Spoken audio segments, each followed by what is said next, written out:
It seems like it's weird. Where you heard from. Yes, Kyle will be late, so it's about. And I downloaded like after supper before I went home, so Should be up to date. we're not good. No, I'm often, yeah, won't let me in at all. I'm getting an error now. Awesome. I should do it out. Well, Where you go. I'm sure this one that first comes to it. These guys were having trouble and I clicked in, downloaded, and I'm back in on already, so it's good. It just keeps telling me my info is invalid. Weird. You're typing it in wrong. Caps? Nope. You did. All I did is let it spin and hit it again and then it let me in. Okay. Alright, well, let's get started. Nope, I'm good. Mine is saying downloading, but it'll come. So today is June the 10th. I'll maybe start. No, mine's working. I will start by acknowledging that we are on Treaty 6 territory and the homeland of the Métis. We commit to learning from Indigenous peoples, listening deeply, and walking together toward reconciliation. Deputy Mayor McLeod will be late, and I'd also like to welcome Crystal to council. We're excited to have you here, Crystal. Thank you. So welcome. And we're just getting some of our IT items, updating our agenda here on our iPad. So I think everybody's good to go. Yep. Sounds good. All right, actually, before we get started, I do want to just make couple quick comments. So one, we've got 2 delegations today, AE and our auditor, Jensen Stromberg. And then we're having a discussion about boring. So I guess what I'm asking of all of you guys today is when we have some of these discussions that one, you say what you're thinking, because I can imagine there'll be some good discussion today. So we need everybody to be open about saying what they think, but then two, being respectful about how we do that. Because we think we all want this, we all have the same goals, we just might have different ways of getting there. And so we'll just keep that in mind as we go, and we'll have a good meeting. So let's go to the agenda. Does anybody have any changes to the agenda? So I have additions to the agenda. Well, one was an addition, it was just the application, a 12 IV, an application to Saskatchewan Municipal Board to approve borrowing, and I'm sorry, I skipped over the other one. And the other one is bylaws 7I, bylaw 02/2026, borrowing bylaw for first reading only. Now, those, you will be having a discussion regarding borrowing at the public hearing under 4I, so I'm just making an assumption that we're gonna go there, so we'll add those, if we could we add those to the agenda? If we make a decision not to, then we can just skip to them at the end. Okay. So let's, sorry, I go back to that, so it's 7I is bylaw 02/2026, borrowing bylaw for first reading only. And 12 IV is an application to the Saskatchewan Municipal Board to approve borrowing. So is this an amended agenda or just moving the agenda? Did you amend, like? I'm asking to add that to the agenda, Okay. so that would be an amended agenda. Amended from what the public saw. So, okay, then I would move that. Counselor Smith makes a motion. All in favor? Carried. Thank you. It's like we're a little tentative on putting our hands up today. Let's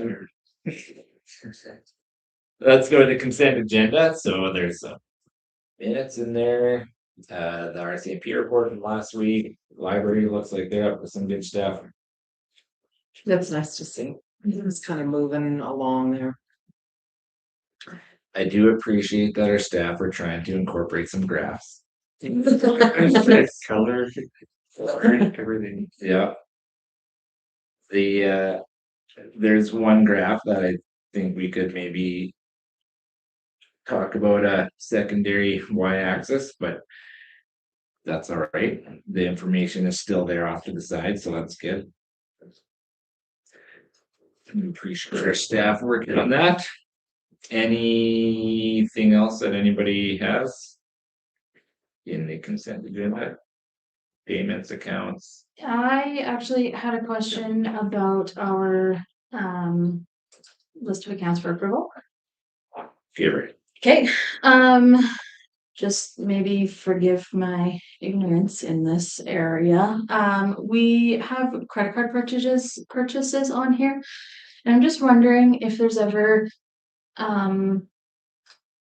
what's the word, statements that are attached to it, or like, is it accessible somewhere? So what you do with all credit checks and things, we bring them to the meeting. I encourage you to come before the meeting and I can go through that with you. And then you can, yeah. It's like our credit it's card all in that statements in big there? book. Yeah, That, Well, not the statement, but all of the payments that we make is in. all the, Like all the all, bills. but the credit card, Details. but All the do we payments. see, like, can we look at the credit card statement?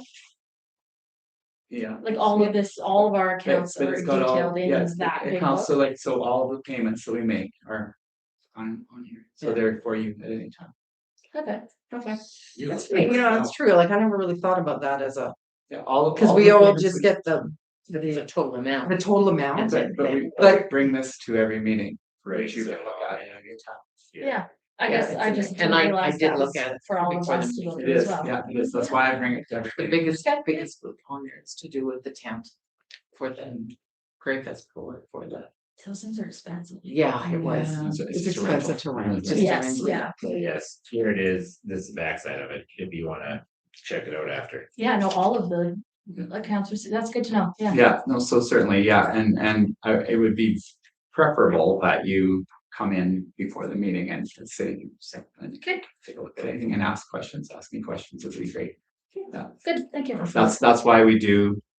That's why we do this as a consent agenda, so that it's not something that we have to worry about during the meeting. And then if somebody wants to pull it from the consent agenda, if they want to discuss it, that's fine. Yeah. But it's just like, if you have questions about it, come and we'll look at it, or you can ask me, or and I can tell you. You can ask me anytime and I can.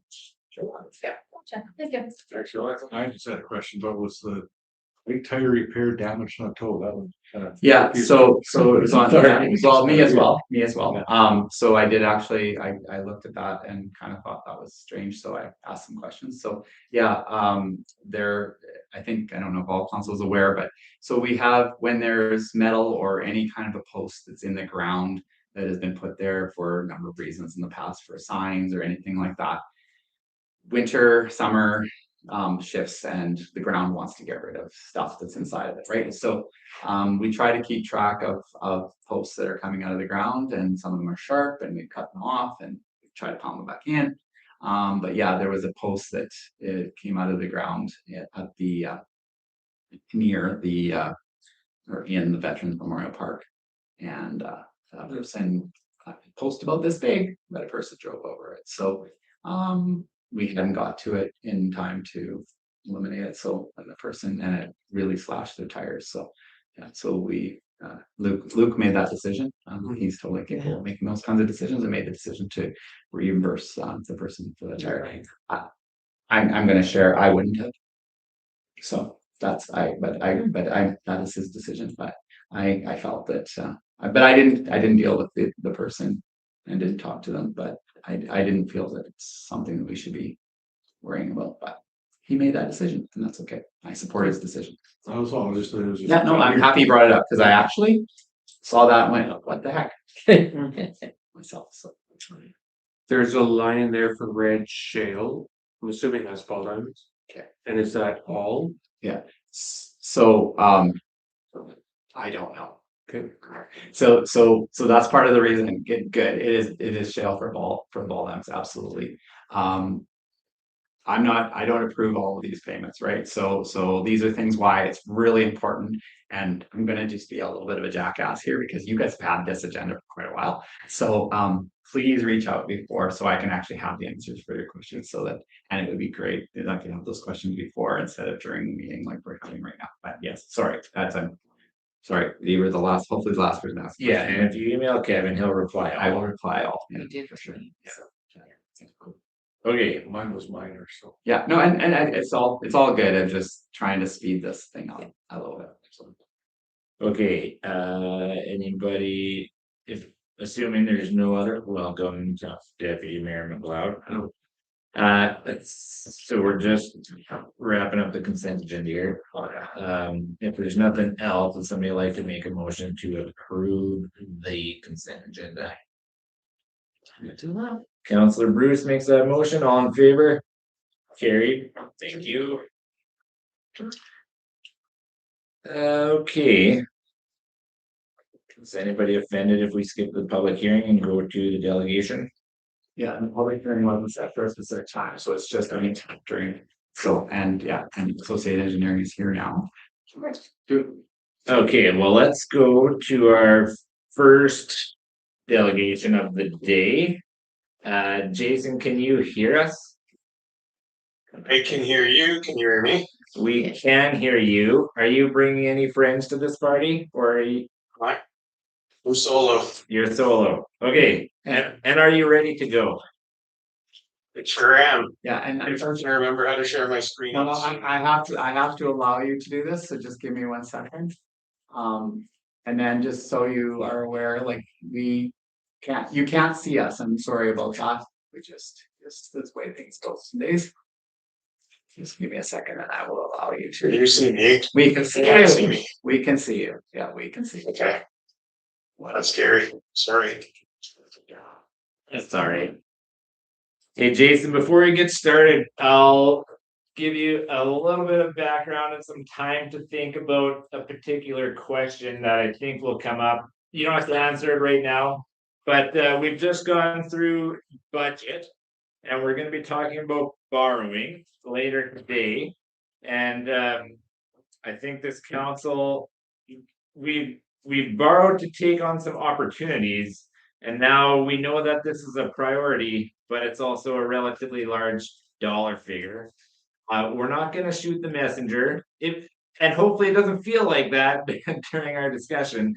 But I would be curious, after you're done presenting, if you could maybe think about, or if there's ways that we could potentially reduce this dollar figure, or if there's some nice to haves that are built in, or things that maybe there's. I trust your professional judgment on what needs to get done, but at the same time, if there's some things that you think could potentially be slightly pushed off or done differently, or some sort of nice to have that's in there that maybe we could pull out. I think council would be interested in hearing those ideas if they exist. And I'll give you I'll just put that one out there right now. You don't have to answer it right now. We'll turn it over to you, Jason, to give us the run through, and then we can have that discussion afterward. Nope, for sure. Sounds good to me. Thanks, Ryan.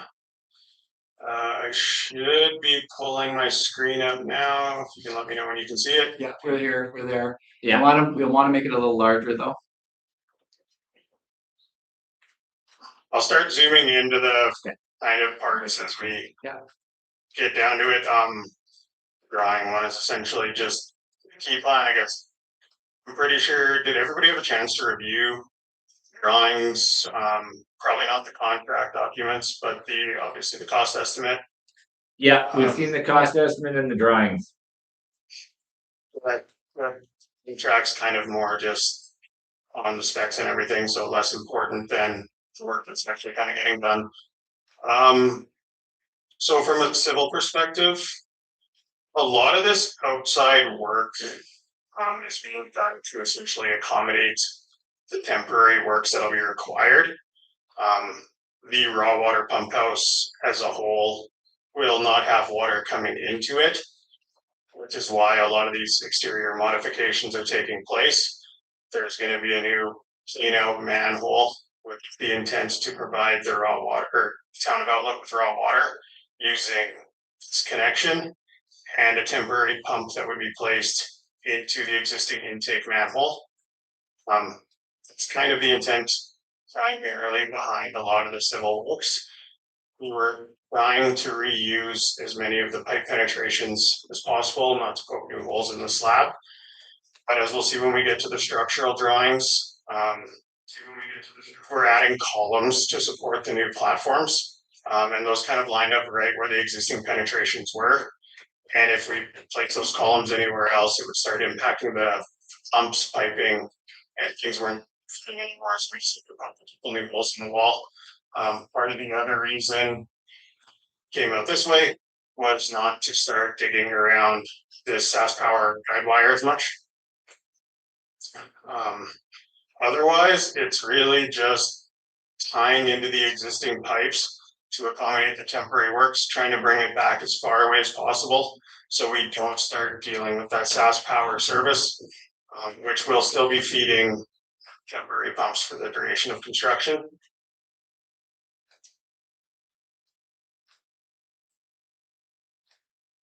Inside of the building, it's essentially a full demo of that main platform. The demo, the lower levels getting low, ladder, list, slab. On site, so looking at ceilings through this hole. Safe access, and then the equipment that'll be in there for the foreseeable future still. Obviously a big risk with it currently the way it is, and the town supply being from this station. Roof, so the roof is being demoed. Pumps will have to come out anyways. The intent is to put new roof hatches in to allow for easy removal access for the pumps if they ever need to be pulled in the future. Concrete repairs. So the way this concrete has kind of progressed as we've seen it is we're proposing that the contractor do a sample area for concrete repairs. If it's found that the concrete is the intent will be to essentially abandon the concrete repairs. And that's fine because we are going with pumps inside to support the lower level platform, the higher level platform. There's still enough life on this to prevent building it. There's not a significant load on it. And we have needed to contractor. There's a maximum depth that they can essentially start going down. Reason behind that is to maintain that concrete foundation for the building above. All of the weight inside of the facility will be carried by the new platform and columns, which goes down to the bottom of the substructure. So this sample repair area would be the worst. It's the worst spot, and so that's the intent, is to start with this. If it goes as we had planned, continuing on to these upper areas as well, where it's also in poor condition, but not as bad as the sample area. So these, Otherwise, it's just, sorry, go on. I was gonna say, these would be at about ground level then? Yeah, so this is the upper platform right here. Okay. That's This just is the door just right kind of there. right below grade. Doesn't look good. No. No, and gone back and forth a couple times. What it looks like potentially part of the problem is on this, I'm sorry for scrolling, I'm not sure how fast it is on everybody's eyes. Over here, we're building up grade because about 1.2 to 1.5 meters of this wall is exposed. It's experiencing like the freeze thaw cycle. So we're building this up and insulating around as well to prolong that concrete life. So that's on the river side of the Yeah. intake building, just so Yeah. if everybody's following, I just wanna make sure. Okay, I was wondering about that. Yeah. Yeah. West side. Yeah. Sorry, Jason, I just trying to help. No, for sure, appreciate that, thanks, Kevin. So that is when going through, when Mohammed kind of went through the inside, he went into the golf course wet well. It didn't appear as bad on that other wall. You can really see where it got, it's really where that west wall is. Some of it is still not isolated there, but most of the issues are along that west wall. And they're mostly in that top meter or two. Exactly. Yeah, it's more delaminated, like paint's lower, no concerns with structural conditions down there. It's really above along that west side where it's probably really bad.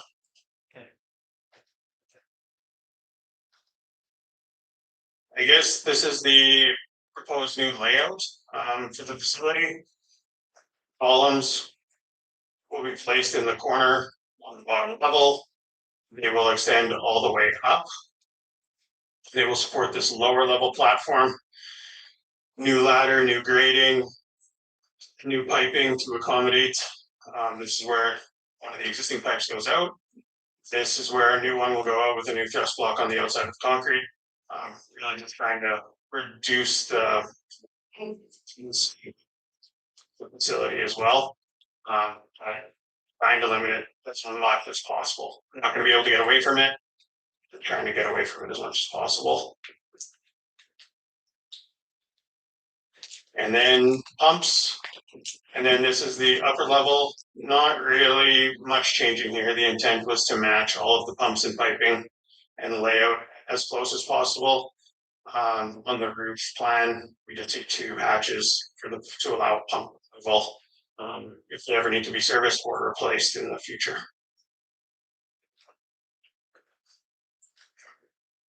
Just another roof drawing kind of showing the revised roofing with the new hatches, showing it sealed up. Pump base to support the pumps. And then the concrete infill that's between the Outlook, the golf course. Well, sorry, they're the same wet well. Outlook West End golf course wet well in the town of Outlook wet well. I'm entirely sure what happened there, but the intent is to just infill it so we have less exposure to corrode. And then we're just on to details. Insulating all the way around the facility. About 1.2 meters deep. Just on the concrete, just to prolong that lifespan and kind of reduce the freeze thaw. This building, it's not heated, right? It's heated. It is, okay. Minorly heated. Yeah. Yes, part of that is what he better heat in. It just has like a little 220 Yeah. hang up thing in there. Oh, On our side, was the golf course side heated? I don't think so. The golf course side is not heated. No, didn't think so. Jason, what were the columns made of in the corners? HSS. Oh. And how are we gonna prevent them from corroding? The intent is that's one honest. We have to check with him just to honestly confirm. It seems like he wasn't concerned about that, but I'll follow up with Mohammed and get back to you on that. Because honestly, that's a good question. Galvanized steel. Well, stainless, if we'd be talking like billions. All bolts to be galvanized. Well, I just thinking like in the world that I live in, and I know it's just throw on. But that, yeah, whichever, I'm sure just coating them is probably work too. I will follow up with you on that one, Ryan. Sure. That's a good question. Yes, keeping on moving on. These are just NIDs throwing piping diagram for the contractor and integrating the controls components to them. Nothing special on the controls, but as we kind of talked about, if there are, say, cost saving measures, this would potentially be one of those measures that I can get to it later. So as we get to the actual instrumentation and controls drawings. Otherwise, the intent with this is to primarily match as much of the existing piping as possible. We set those pump startup valves. The one thing we did add was combination air valves on top of it to reduce the shaking of those each time. The intent is for them at startup to blow water back down into the wet well. You are going to be blowing a lot of air through that just with the nature of the piping going back down. This will just help get air out of that system and stop this whole thing from shaking. So these don't have soft starts or VFDs, they're just turn them on and Yeah. off when we need to fill the reservoir. Exactly. So these are just across the line starters. They turn on immediately, essentially.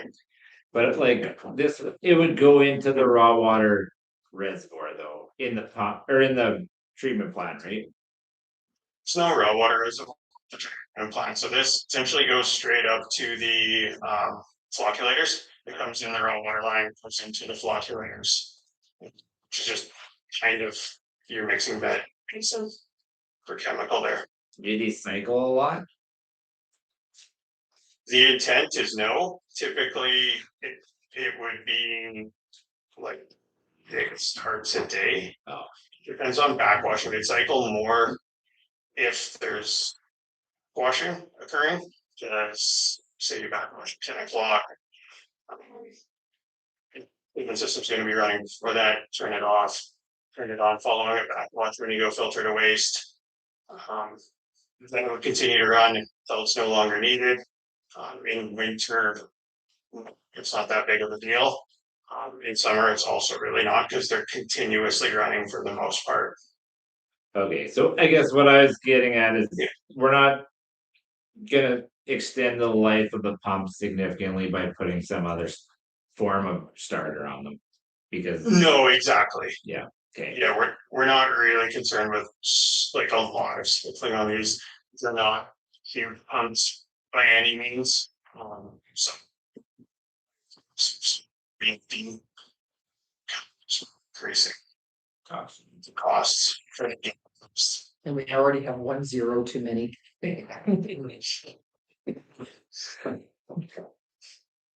Just one. Just this. I think it's the one right after the 2. That's the 0 I like to pull out. No pressure.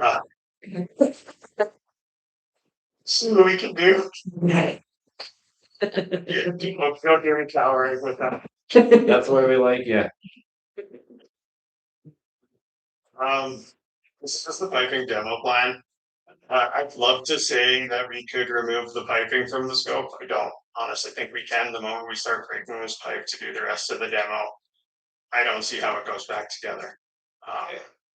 So the intent with this is to kind of just match it as close as possible outside of getting away from that north end excavation. Sorry, I thought I heard somebody was gonna. That was the question I was gonna ask.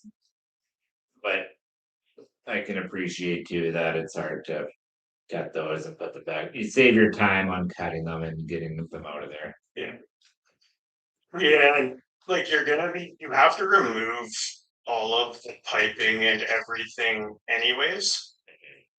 To do all the work inside, they're gonna have to set up scaffolding and everything in there.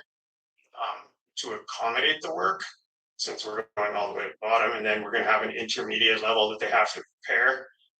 Just by the time we get all that pipe out of there, I don't think it's gonna be in any condition to bring back together.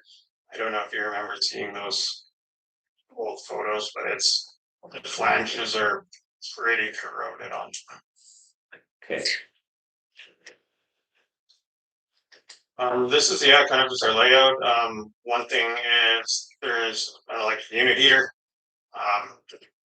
Putting that in, that is something that's not necessarily quote unquote needed, but there wasn't any permanent heat in the facility. It was essentially a plug-in electric heater before. So we added this.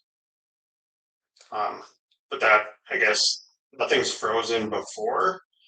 This will just kind of help keep it more comfortable inside when it's really cold out. That's a $5,500. Yeah, Is it, so it's not like an electric garage heater? That's what we have right now. This is just. Yeah, like essentially the heater that was in there was kind of, yeah, like a large space heater, at least when the guys were in there before. Okay, And this is like a little forced air furnace, is that what this is, or what?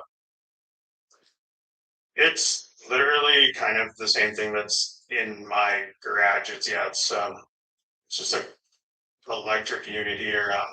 Can try and pull up a model for you. But I have something in my garage that's very similar. 1 second.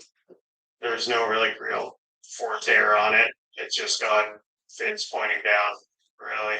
I suppose there's no gas down there, so it wouldn't be a, Yeah. We're not out of thought. no, but for $5,500, Yeah, if that's what that thing's worth, yeah. that's a lot of money Yeah, for an electric heater. Yeah, it is. It is. 100%, and that is again something that comes down to it could potentially be removed. What if is the we're insulated manual scrounging damper, like $3,800 for the damper? Like, well, I started us off with that. Yeah, there's some small things and there's probably some big things. I guess we also haven't tendered this out yet either. And so I think right now, I was kind of at a point where can we identify those things and see what, and then we can come back once the tenders are done. well, I'd like to know also about the temporary pumps, like what, where did that figure kind of come from, or who'd you talk to? You're talking about the temporary plugging and bypass pumping? Well, yeah, that too, but I mean, I know it's gonna have to, but I'm talking the town hall temporary pump and the golf course temporary pumps. Are you talking just cost or you don't want to talk design? I'm wondering if we should finish off design and then we can talk about cost. Sorry, together. Nope, no I worries. think- Started. I think Jason's. He's getting close to There's that. only a few more. Okay. There's not a lot more kind of drawings. There's not really anything else going on. These are just section views for the contractor to build it off of, showing kind of what the piping is proposed to look like. And then just details for the contractor to use. This is just kind of the electrical plans.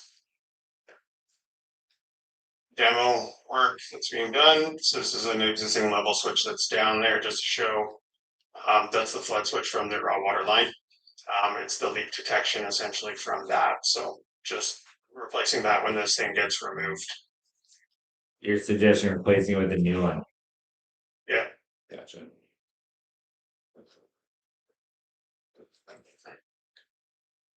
Pump starters being demoed and replaced with very similar starters.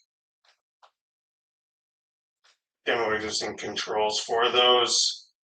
And that kind of, I guess, with new small Micrologix PLC. I guess Ryan, this is kind of where I was alluding to. This got added when we had discussions with Luke and through design as we progressed, adding the controls so there was better communications between the water treatment plant and the raw water pump house. Once we kind of demo those existing starters, there is some uncertainty around that SaskTel line that connects the pump house to the water treatment plant. So this includes a cellular connection between the raw water pump house and the water treatment plant, so the two facilities can communicate with each other.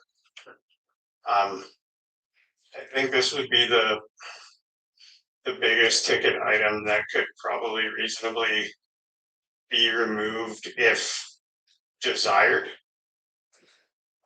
So they don't talk to each other right now? They do through a SaskTel line. Oh, I see. And SaskTel isn't servicing those really anymore, so if anything happens to them, it's a risk. But I'm sure somebody say splice that cable, I don't know who does that in particular, but if something were to ever happen to that cable, somebody would need to splice it, because my understanding is SaskTel doesn't really service those anymore. Well, there, I'm sure it's not super difficult, but I know depending on the type of cable. There's I couldn't do commenting here, Jason, and it's totally unrelated to what you said, so I wanna clear that up. It isn't about a matter of SaskTel versus other providers of cellular data. It was actually, he was discussing actually just how to fix the actual cable and line, not whether we go to SaskTel or Starlink. So I just, cause two people said that, I'm just like, the cable is there, The but the cable's risk there, is that if the cable gets sliced, nobody's gonna fix it. Right, cause the You could old, get- like I read SaskTel, fiber optics as opposed to the old copper lines. absolutely, so, but there probably is electricians that can do that, so. Yeah. But we all, Exactly. I guess I don't, I assume an electrician could come in and repair that line. Yeah, and it is a sizable expense, just to be really clear and not to go too much of that, but it is a sizable expense, about $35,000 plus programming and commissioning, so we're looking at a significant expense there. plus this. Well, actually, I guess it's that whole thing is about $65,000. But we are, like, again, not just for council's consideration, we are also trying to go towards more of this kind of stuff with all of our different controls, so that we actually can have remote access to that, and so that there's efficiencies that we can gain. I'm not saying we have to do that, but I just Cause want would we have $65,000 in efficiencies at this point? no, but not at this point, but we're also, the goal of this is to add another 15 years of lifetime to this. Fair. Well. No, I just want, Yeah, I'm not yeah. arguing it, I'm just actually just making sure that everybody knows that we're trying to add 15 to 20 years of life to this building. So. That's it. I know that's a project. That's That's because, it could be further, but that's all this is gonna cost. Too bad the original builders aren't around, cause it lasted 50 years before, so, you know, maybe they did it. Stuff. okay. Anyway, we'll keep going. Yeah, that's, just for consideration, that, with this system, would there be a cell? Like a monthly cell fee with that too, Jason? Yeah, so there would be a SIM card immediate there. It essentially has its own plan. So it can communicate with the water treatment plant. You don't wanna hang a radio off the bottom of the Sky Trail, you could just climb out there. And send it to the Sky Trail and down? Well, there's already cellular at the water plant, Oh, okay, so okay. it's an easy connection to it. It's just obviously, yeah, another expense. I would say radio would cost more. Alright. Yeah, just to have that connection back and forth with the water treatment plant. It still needs to go back there, so you need a radio at both. Is In there line Wi-Fi, of sight, so is there Wi-Fi in the park bathroom? Does anybody know? There's Wi-Fi in the office. Like where the old pool was? Yeah. Just want to shoot that across. Anyway, that's a minor detail we can sort out. other things were just the pump starters. From the assessment, they were old and aging, and those were the only real electrical components that were really of concern. So those are included here as well. Just to make sure that the pumps can operate as needed or when needed. And then otherwise, this is just kind of schematics and detailing kind of for the control panel and everything else. I don't have much else to go over on the drawings themselves. This is just control switches, so. So just for clarity, the structure of the walls, above ground walls are gonna stay. Yep. Same as the cribbing, like basically the whole way down, or is the concrete that goes all the way down, I assume? Yeah, it's just So all the fixing the concrete's top, gonna stay, but fixing the top a little bit. Yeah, trying to repair stuff. yeah, And with the stuff that we're trying, you mentioned it as, we're actually going to do. Like kind of a pilot to start with, to see if it helps or if it works, and if it doesn't work, then we like some of that constant amount of work that needs to be replaced. If it's not sticking, not for then we can't. Right. so Yeah, only the concrete that would, it's identified in these areas. Are being touched, and there's like roughly an area associated with these. Everything else was in good enough condition. It's really the platform that's the problem. So just a question, I guess this is still on design. Why can't you build the structure like completely outside and save yourself all the scaffolding? Could you not build the whole structure, drop it down? Is that not an option or what?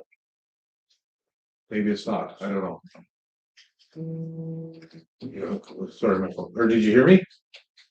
Yeah, no, I heard you. I'm honestly thinking about that. Well, here's my envision. Yeah, like you, well, sorry. So here's which problem is though, one, your pumps, right, the way our pumps are set up now, they only have so long of a column to suck it up into the pump. So you'd have to extend that up so you could put, let's say you just drop you're not this, are understanding. you saying like drop a C can on top, put all your stuff in? No, I'm saying Okay. build that whole structure, like if you're saying the outside walls are just fine, Everything, just set it right down. you set it down instead of 90,000 or whatever it is of scaffolding, like why don't you build it outside? Like they do that all the time and just set the whole thing Oh, I see. with everything done. Set it down, hook up your pipes. Can you not be done? Like you're saying the outside is completely, Through stuff. Hopefully, the roof or whatever, it's a garden shed, so it's a difference. Well, it's coming off. Yeah, well, good, okay, goodbye, but I'm saying you drop the whole thing down, is that not something that, or is that a? And would that be the contractor to figure that out? They have to do Yeah, something like that'd it? be- Well, not really, cause it's already kinda talked about in here, you know what I mean? Like, it's not really even Well, no, talked but about. what I'm saying is like, as a bidder on this project, if I could do it that way for way cheaper. Then I would do that and hopefully bid cheaper and like, is that up to? The Right. engineer to say that or up to the contractor? Well, I to would figure figure out an how? engineer, wouldn't it, because if he doesn't have an engineer, how can the contractor do it? You know what I'm saying, like, if it's not an engineered thing where. Yes, we can build a structure, we bring it in, put a crane, drop it down the hole, hook up our pipes, hook up our wiring and put a shed on top. You know what I mean, like, is that not? That's interesting. Maybe you should Or- end up being a contractor. No, thank you, but. Already am. But no, I just curious, I mean, and maybe it's not doable, maybe. Just thinking outside the box, and I don't know, it just seems smarter to me, instead of spending 50 or whatever it is for some scaffolds, that you build it outside and. You know, like the welded section, I mean, any welding shop could really build that. And you get a crane down there and put it in the hole, I mean, I don't know. If you're not changing the outside of the hole, what's the difference? You're putting columns up anyhow. And that would kind of typically come down to contractors' needs and methods. If they wanted to build this, say, lower level, drop it in so they had a platform to work on. There's nothing saying that they necessarily can't do that. So that's not an engineering thing, that's more of a contractor thing. Means and methods. is it cheaper? Like, is it gonna be cheaper to do that? Yes. You don't have to go welding the stuff down in the hole, yeah, of course, you can build it right on the ground, it's simple. I mean, or not simple, I mean, Yeah, you know. what but I'm you're saying. still getting a crane down there. Well, crane's not that much, this isn't a huge structure, this is a pretty small structure, actually. You don't need even a big crane, my tow truck would probably lift that thing. Not kidding. But you have to lift it up. It It's doesn't. not. Yeah, I know, I can't lift it high enough, but you know what I'm saying. We could rig something over a branch for you. Over the train bridge. Okay. Here we are. Alright, let's get here. Anyhow, I just wanted to make sure it was, I know, it's a lot of money and all the options that are out there need to be explored. But also, this building is not safe no, I and we agree. can't lose the building. No, but Can't some say. of these numbers in here are like Holy. Yeah. Like 30 grand for two Okay. roof patches? You Again, wanna get into the numbers? yeah, Like there I are said, so many of We're them. not here to shoot the messenger, so it's sorry if it feels. No, I get it. Trust me, well, aware. But we also know what it's like to not have water for a couple days too. So we would rather not go through that again. A couple days. Yeah. So I guess I can give a background on where it came from, then obviously feel free to ask any questions. General requirements number is a percentage based off the rest of the contract. That's typically what we see for contractors overhead and markup. And then you can run your general requirements, site, they have an office inside. There's components. The industry is a little busier right now, so the general requirements number has increased from what we've seen on contractors. Plus, they sometimes like to get that front end payment, and they do front load it a bit. So this is just a percentage based on the rest of the components. Temporary plugging and bypass pumping. This one, I got a quote for pumping from Canadian Dewatering for the expected duration of the work. It's mostly for monitoring systems because the intent when we started really digging into the different facilities that need to maintain water for this construction period, Outlook West, golf course, and the town of Outlook, will be to essentially wire so Outlook West has a spare pump that can be wired to the existing starter, placed into that west manhole, that big intake manhole. Golf course, the intent is to purchase a new pump, which the price is below. Estimated price based on from the vendor for the exact same pump. And then purchase a new temporary pump that can actually be placed in the manhole for the town of Outlook, so the raw water supply can be maintained the whole time. This temporary plugging and bypass pumping number is an estimate based off the duration and the discussion that I've had with Canadian Dewatering through that process. There's also kind of a risk dollar built into that the contractor might carry as they are responsible for monitoring the temporary pumping system for the duration of the construction period. The longest temporary pumping will be for the town itself. Once they get the columns in, they're able to reflood the wet well, which directly interconnects to the golf course and Outlook West. And once that's in place, those temporary pumping systems can be removed. It's really the town that's really going to be out of permanent pumping solution until that whole platform's built. Piping and wiring are completed. Jason, Well, just to point out further, just so the temporary plugging and bypass pumping as well as the two pumps add up to over $400,000, and that is it's over 25% of this estimate at the low end of this. Just wanted to make sure that you appreciate that. And so part of this is, and I think everyone here is aware of this, is when you have something as a functioning piece of equipment that you require and you're replacing it or fixing it or whatever, you've got this cost that you would never have had if you're just doing a replacement or a new thing, right? Yeah. But because of that, that is a significant portion of the cost of this. It's actually the biggest ticket item is that. Anyway, sorry, go ahead. I have another question. oh, good guy, giver. Counselor Deere, I'll sorry, not whatever. So anyhow, that, can you not just use like, almost like an irrigation system if you're doing it at the right time of year? Like basically what they put in the river, right now, they're doing it all over the place. Can you not do that with an irrigation system that you put in the river and pump? Like, do you have to go into that thing? Like, is there some requirement that we have to do that or what? into the manhole. Yeah, like, do we even have to be in there, period? Can you not just pump, just like they're doing like 1,000 pivots all the way down this river? Pumping it out and putting in the pivots that are feeding more water than this town will use in a year, you know what I mean? You're saying pump it directly from the water to the water. Yeah, the like, river to I the mean, water. we're pumping. Like, is there a requirement, do we have to pump right out of that place, or can we do, you call Western Water or whatever, or North, any of our irrigation places and say, we want this much water, has to be pumped, it has to be this pressure, it has to be this volume, and, is there a requirement that you can't do that?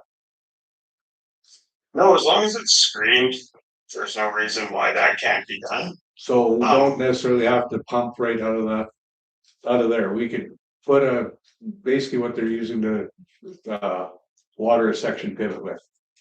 Is what we could put on there, for temporary use, of course. And as long as we're really, and it's not necessary, but the intent was to use the existing starters for all of those things. I'm saying Because they that's where bring all the their own controls. pumps. I'm saying they bring their own pumps. You tell them what, like I said, the volume, this pressure, the lift, everything like that, the going up the hill. And they bring their pumps on wagons or whatever it is, and they basically put an inlet into the river and pump it up the hill. There's no environmental, there's nothing like that against that for temporary use. Because we'd be doing that if this thing failed and those pumps fall in the ground, well, we'd be doing that anyhow, right? Oh, 100%. Well, okay, so why can't we do that and save $500,000? No, we won't save that. No. because There's a cost to the things you're talking about. Oh, there's cost, but it ain't gonna be that, cause you can put up a I'm whole just, system all I'm like saying, that guys, for is $5. that you're not saving $500,000. No, but you might potentially have some savings. Yeah. So here's what's kind of rattling around in my brain. You can tell me that if I'm stupid or not, but if we had a pump, if we're only turning it on 6 times a day, could we is the reason we're using those same starters because they're talking to the pump station right now? Yeah. Okay, and then Yeah. I'm gonna let that rattle around in my brain. I think Jason might know where I was kind of going. Is there some manual? Could we have a pump manually control it 6 times a day for however many months this takes? I know it's a real pain for Luke. Luke's probably sitting there being like, Ryan, don't go there, but for some potential significant savings, possibly. And then secondly, is there a reason why we need to replace the golf course's pump? Or can we just use the pump that they have? When we went down there, I don't know how that connection's gonna break nicely. Can try and get them to reuse that pump, we can remove that from the scope. Cause it would be ideal to reuse that existing pump. I agree, I just wasn't 100% sure how that connection was gonna break, it looks like it's been there a good amount of time. Yeah, It should break off nicely, but I guess another thing is if they desire that pump, we have broken it out into the contract, so we actually see the price of it. If maybe a discussion happens with the golf course, if they want a spare pump at the end of it, if they pay for that. right. I'm pretty sure that pump isn't very old, the golf course pump. The vertical one is newer from everything but the submersible one. Okay. Looks quite an old throw Okay. in itself. Could we have 2 pumps? How many months are you figuring this project would take? Roughly? I know it's more. Think it was gonna be with work conditions of working in there in the tight space and everything, we had kind of initially thought it would be around 3 to 4 months. And if everything went according to plan, when would we start this? Well, it's to start it in, so that we're not interfering with golf course as much as possible, so it would start in September, October. Okay, so it would I was thinking like, would it be easier if we did it all in summer and we're done before winter? Is winter not then a real problem? I'm guessing. No, and it's almost a little better. You're not necessarily dealing as much with the golf course. And our And water you're use as dealing well. with lower flow seasons, allowing kind of those tie-ins and reduction in some of that risk. And our water use as well is lower in the winter as well. So by that time, do you even need the golf course pump on? Period, do you even have to do any temporary? You know, if you get it to a certain point, there's no water pumping to the golf course. So why are we pumping to the golf course? Why are we worried about it? Golf course is open until the snow flies, so depending on how early they start. October, first week of October usually. Yeah, There you go, October, November. Anyway, yeah, Drop it in, done. But he's got like clubhouse and everything out there, right? no, until like first week of October typically. And the water that's going to them is not to the clubhouses, the water is going to the, just. Water. Just Yeah. watering. Water. Just irrigate. Yeah. Yeah, So. Well, if river comes up enough, we don't have to worry. That may change a lot of things. well, it's come up. Anything else, Jason? Free water golf. Wanted to just primarily touch on that, I think that was the kind of big item, those big items, otherwise. This is just primarily underground piping, reinstating the access road, to accommodate part of that temporary connection for the town as well. Piping, valves, There's a reason you're And then changing the those- valves, cause they're kind of old and wore out, or just when you tear it out, it's gonna go to pieces kind of thing, or what? I'm more scared of that. Like, I can pull up some of the photos if we No, I have get it. time, No, but no, that's fine, that's what I was wondering. This council has seen the photos. Yeah. Yeah, we know. I just wondered if that was, Mine to you Mary. know, your butterfly valve is done, so let's get a new one in, right? Well, and Not again, we're exactly. trying to prepare for 20 years, 15 to 20 years. 100. 40. But you've got an expected life expectancy and we're well beyond that now, so you'll get more than. Yeah, we get more than 15 to 20, but just one. We'll be around in 25. We'll be somebody. I will. Might even still be here. So the demolitions and all that, like, what's that based on? I'm assuming you talked to somebody a little bit demolitions, of course, so. yeah, so we had spoken to about it. It's roughly discussed with them and based on previous demolitions that we've seen that have kind of been similar. These are kind of estimates still after that, but he kind of went through what he thought the scoping would be and how we kind of look to deal with that, so. It is still an estimate, but it's challenging to kind of estimate something of demolition Roof nature. deck demolition of 15,000, you know, you get 4 kids there and they could have that down. So. Well, No, There's a safety perspective. Yeah, I know, so that, I mean, you know, and that, I get it, I mean. Yeah, anyway, but I get it, so, 50,000. Just gotta remember, you're trying to be conservative. All of this is a conservative, so that. Oh, you don't have yeah, your that's surprises, fair. right? I know, it's still $2 million, and I'm sure there's a lot of desire to spend $2 million. well. But you can, that discussion will happen later on. It's in the agenda. Jason, we just have a couple more minutes here. Because we have another delegation coming. Is there anything else here that you wanted to point out, like the control panel, are you suggesting we could potentially use the existing one? And then, Yeah, so that's part of it, you would see essentially. These dollar amounts, like with some on the control wiring and cabling, but those still go to the instruments that would still have to be replaced. right, I'd see what it would take to remove this, I think it's just removing stuff from the demo drawing, honestly. And then removing it from the actual drawing as well. The one thing that we could do is put not additions, but potential deletions into the scope of work for this. So that we can get a base price and then see what the cost savings would be if they removed doing the controls from the scope of work. I'd like to see you, if you did, or, is that up, did that, like, I know you said that was kind of a contractor thing, but I still think that's kind of almost an engineer thing where you. you know, I love to see how much it's gonna cost to build the thing outside, drop it. I really would. But I don't know how we find that out until all of a sudden, you know what I mean? Yeah, well, it's. I know, Yeah, but it'd be nice to see the comparison, that's all. You know, if there was, but yes, Jason, Cost to of answer house. your question. And I'd say you could probably even take some, opportunity, take on the opportunity to add those deletion opportunities to other places you think could work too. If there's other ones that are like, ah, it's on the fence, okay, let's put it in, tender it, and then we'll see what happens.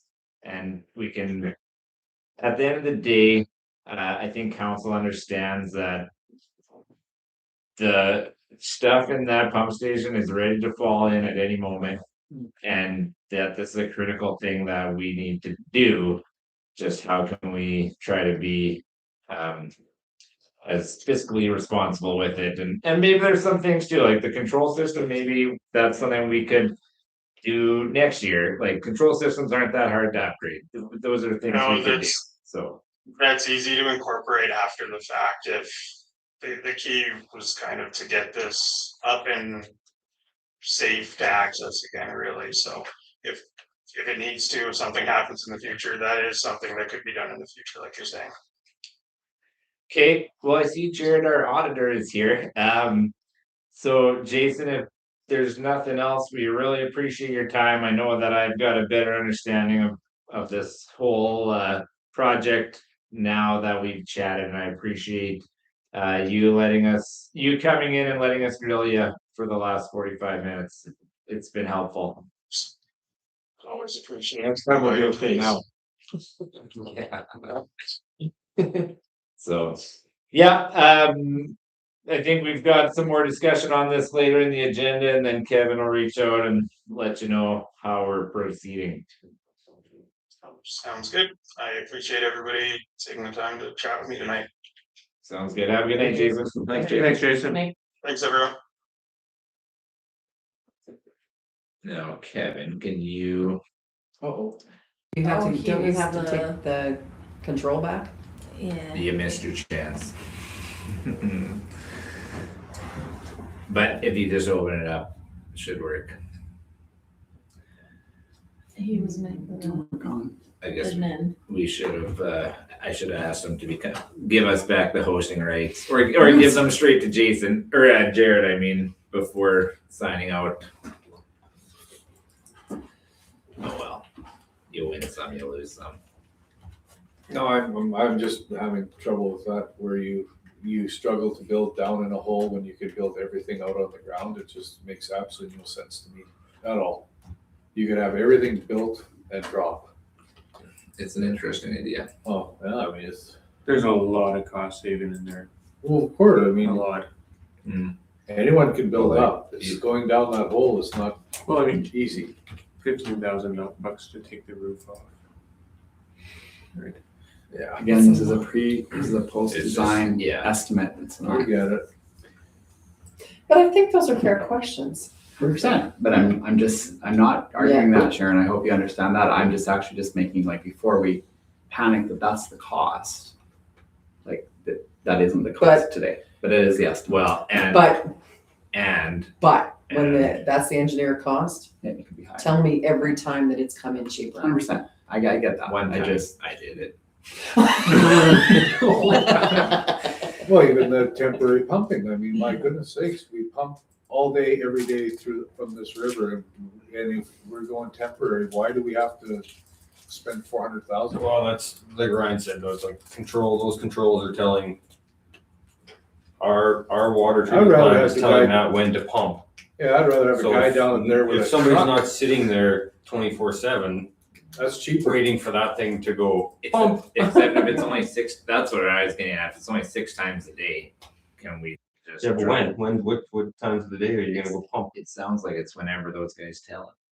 Well, it must run automatically, but we could probably, because we have storage, we could probably make it whenever those guys tell We it. run a line down, have a guy sit there with, some retired guy, and when the light comes on, flip a switch. Okay.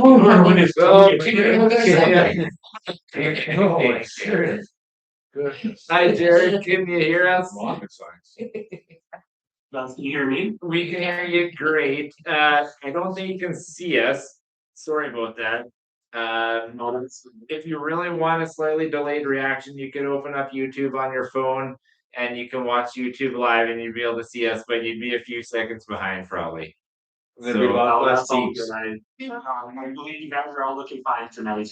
we are looking fine. So Jared, I'll just tell you who's in the room. If you could see us, you'd probably recognize almost everybody, but I'm sorry, Nicole, I did not introduce everybody to Jason. She might have met him You met him at. at You two. might have met him. So Jared, I guess I'll start with Nicole. Nicole's our new counselor since March. And so she's sitting to my right, and then everyone else was around last year. So Sharon Bruce, Guy Deerdahl, Kevin True, myself, Kyle McLeod, Andy Long, Donna Smith, and then we also, so as you know, Rachel has moved on to the Arm of Montrose, and now we have Crystal Fisher here, who is helping us with the meetings, and so Crystal is here today. Perfect. So with that, I'll turn it over to you. Sorry that we'll be probably asking some questions, and you will have to kind of guess who's asking them. But I think you'll be able to make it work. And if you want to know who's asking, we can try to introduce ourselves when we ask those questions. Sure. No, sounds good. Yeah, feel free to jump in, speak out if there's any questions, and yeah, I'm happy to address any of them. And you should be the host. Shoot. I'm sorry. You should be the host of Zoom so you can share. Yes, I will share my screen here. Excellent. We can see it. So, you guys can see that? Yeah, could you make it any larger? They do that. But even on your screen, you've got a larger, like making the screen. Oh, I see what you're saying. Make it larger. Could we pop out on our end? Because sometimes you can make the screen share pop out of the no, go to the one to the right of that. And then go to this Full screen. full screen. Or full screen on there. Mhm. There we go. There we go, we're good now. Roll. Should have done that. Can't see that. All right, yeah, we can see it. It looks great. Okay, sounds like everyone's them now. So, as he's mentioned, Brian, yeah, being the auditor for, previous auditor just for anyone else who's been not in the room for. Been, for the town of Outlook for, over 10 years now, actually, working through different levels at our firm. So now I'm a partner at our firm, and yeah, still come out to the town, and I've been appreciating to see how it's evolved with the house deputy, class of conduit with it, and the staff, and yeah, obviously mix of emotions for seeing Rachel go, but I think that one thing about the town of Outlook is that I've always noticed when we come to the office, we do not ask every question to one person. We're typically asking like 4 people questions, or 5 people questions, which usually when that happens, I say that's a good sign because it shows good decentralization and good coordination of communities and responsibilities being allocated out. So yeah, I thought I'd just mention that and just to start off. So with our audit of the town, so essentially it's a financial statement audit that we complete. So this is something that's required by the Municipalities Act, like you have to have a financial statement audit each year, which is under public sector accounting standards. So we have to follow those standards. The Ministry of Government Relations puts out financial statement template each year, which we are expected to follow because they like the municipalities to be comparable and to be able to be easily referenced by whatever level it is of government. Typically, that's the profession level for grants and things like that. So they're able to kind of keep track and understand how flow of things are going and what's impacting different municipalities. So with the financial statement audit, so it is a specific type of audit. Like this is a preparation of financial statements is largely what we're doing. So you'll notice at the front of any audit, there'll be the audit report. So it goes over those terms of essentially what we're doing. So completing our audit with the Canadian generally accepted audit standards is what we follow.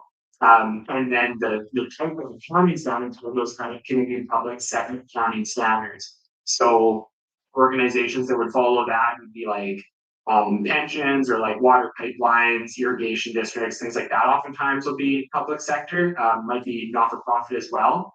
But just a very different presentation for public sector than there would be for like a for-profit enterprise. So if you look at private company or a publicly traded company, they would look quite different than these because these are specifically tailored for municipalities. So that's essentially the framework is adapted to the municipal style of government.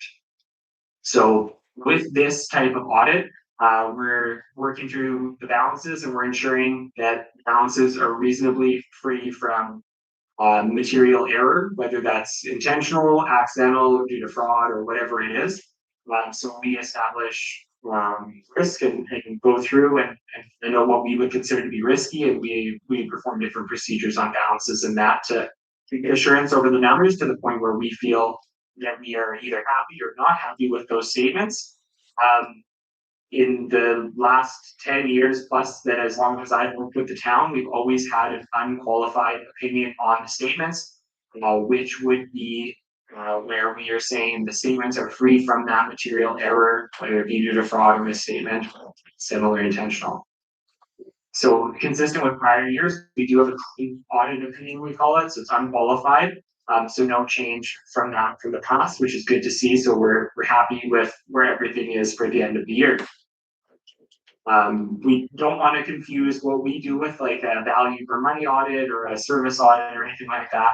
We are not going in and seeing inefficiencies. We're not looking at things like that. Like obviously, if we think there's things that could be improved or done differently, we'll make note of that sort of thing. Typically more in like a operational standpoint or just maybe with some experience we have from other municipalities or whatever it is. But we are not specifically going through and auditing the activities of different like parts of the organization to see how they're running. So a lot of the time when we hear audit, we just assume it's everything. Well, it's not necessarily everything. We have a specific focus, and there is actually quite a wide variety of audits that could be completed. So in this case, just so you kind of know the scope of what the engagement would be for us in this regard. So I'm just gonna highlight here. We have two sets of financial statements. So there's a full set, and then a summarized set as well. The summarized has 9 pages here, so it is quite a bit shorter. The full is the 42 pages. So oftentimes, if you want to send them to a link there, like sometimes they'll have a link here, synoptic or something like that, giving a little summary. You typically send your summarize out. You're not going to send like a 42 page booklet out to everyone because then you have to. It wouldn't be cheaper. You probably wouldn't want to see all 42 pages. So different types of statements for different users of those statements. So just something to be aware of. In the summarize as well, we do have the same idea for an audit report, but it's just a compressed, consolidated summarized statement there for the statements. So on both of the full and summaries as well, you will note the management responsibility. When there's publicly accountable organizations, so typically in public sector accounting standards, you're going to see this management responsibility letter. This is where management is also going to say, yes, this is your statements, and you take accountability for this. When you're auditor or not creating the numbers, and we're the auditors, and it just kind of goes over some standard terms. This is something that would be part of the municipal template as well. So we just tailor the name here and things like that, but this wouldn't be something that would be changed. So this would be consistent with the municipal template that we would receive from the government. So just very briefly, I'll roll through the summarize just to show you how they look, just so you're aware of it should you ever cross them in this setting or another setting. And then I'll go through the full ones for a little bit more detail. So the summary is going to have essentially a cover letter, your management responsibility letter here, and your audit report. So the audit report is very important. From our perspective, this is the one page that is ours because we are expressing an opinion on the financial statements. The rest of the statements, they are the town of outlooks. They are not ours. They are by management and they're proposed to be used, which you will note that this is addressed. We address our letter to mayor and council. As those who are charged with governance and responsible ultimately for the municipality, as elected officials, sponsor the preparation of those statements. So this one page is ours, the rest of it is technically yours. So I always say if there's things that you want changed, we're always wanting to hear that. Working on things like in the notes. Sometimes if we have specific note disclosure, of the town, like I mentioned, there's a template, but we apply our professional judgment. So we do make changes already to present as we would think is appropriate, but want to hear if there's things that you as management or as council would prefer to have for your financial statements. So in the summarized, again, you're going to see statement one, essentially a balance sheet, income statement, from cash, assets, flows, and then there's no realized gains or losses there. And then a note just explaining them. So that's all they are. They're short and sweet. So I'm not going to go over those, we'll go over the full ones. They're essentially identical. So if I go down on the balance sheet on the full statements here, the statement for the description, you're going to see they're essentially identical. The only thing is the full set of statements is going to have the notes on it, which obviously we don't reference on the summarize because they aren't included. So they are virtually identical. So I just want to point that out. So really it's just the disclosure and the back half of the financial statements that would be different on the full set. So that's probably all you need to know about the summarized in the capacity. So we'll go through the full ones just because that'll more detail. I can point out a few things. So same idea here, the cover letter, the responsibility, audit report. Again, a clean audit opinion, so we don't have any concern with the presentation of the statements as they are at this point. They're dated today, June 10th, which is the presumable date of removal as well, assuming there's no anything arises during your meeting. So statement one is a statement of financial position. If you're familiar with if you're a small business owner or anything like that, this is essentially your balance sheet, assets, liabilities. It's presented in this case, they do not separate them into current and long-term liabilities or assets, which is something that is from normal financial statements. So typically you would have current, which is something that you'd expect to settle within the next 12 months. In this case, it's all presented as one large entity. That's just that they like to present them in the past. I think there might be a change in that for them. Let's keep it here. Things are unlikely. But one thing to note here is when they list like long-term debt, there will be a current portion of that would be expected to be paid in the next 12 months. Obviously, you're not expected to pay the full balance of your long-term debt. So we do show a metric on this balance sheet, if you will, in the statement of financial position, financial assets debt, which is always something I like to point out here. So this net financial assets debt is if you took all the cash you have and all the funds you expected to have come in, and you had to pay all your debts today, what would you have left? And so, well, you wouldn't have anything left technically in this case, because obviously, like I mentioned, the long-term debt isn't to be paid up front, right? It's going to be over the term of the loans. When we look at 24 though, we do notice that we were in a deficit position of 4.7 million. At the end of 2025, you're in a deficit position of 1.3 million dollars. So when I look at a year that still had a lot of activity going on, you did improve, this metric by $400,000. You give yourselves a pat on the back for that, because obviously that would be step in the right direction. And I mean, obviously, you have to sometimes dip into the debt position when you're doing longer term strategic moves, aka long-term debt. In this case, noticing that did go in this direction while still having your tangible capital asset infrastructure increased. So there would have been a lot of outlays to make that happen. So it wasn't a year that was necessarily quiet or anything like that. but seeing that metric improve is always a positive, so. Sure. Just something I wanted to note there. I have a quick question on When that. we look at, sorry, go ahead. So something like land that so we've developed lots that are for sale. Would that go in the assets held for sale? Their value, or are they excluded? Yeah, so your assets held for sale, so that's exactly right. You've got your different subdivisions, different land, that's for sale. So if we do jump down to note 5 here, I'll just give you the little showing of how this looks. It's other land is what they call it. There's no tax title or anything like that. So there's not any railway subdivision, other subdivisions, anything like that that's in progress. So this is gonna be carried at a cost. It is not the value that you would expect to receive on that land. So there's a few considerations, and I've talked with Kevin about this before, and he's a really good handle on it. The cost of the land, it's the town's cost to develop. These are costs that are going to be turned over to the purchaser, to the ratepayer. This does not include the curbs in front. This does not include the water infrastructure, the road. Stays with the town. That's tangible capital assets. It's going to stay as infrastructure.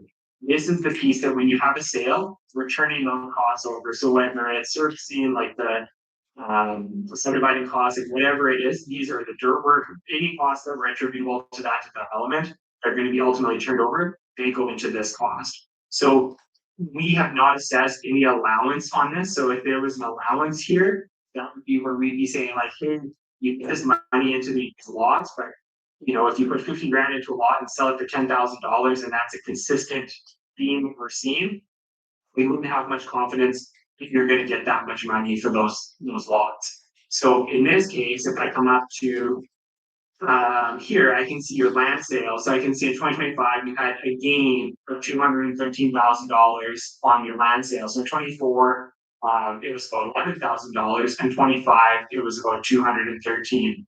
So we're seeing positive revenues on those land sales. I don't believe we had any of them that were sold under their cost. So we feel that yes, this is a value that is quote not impaired, that you would receive this money.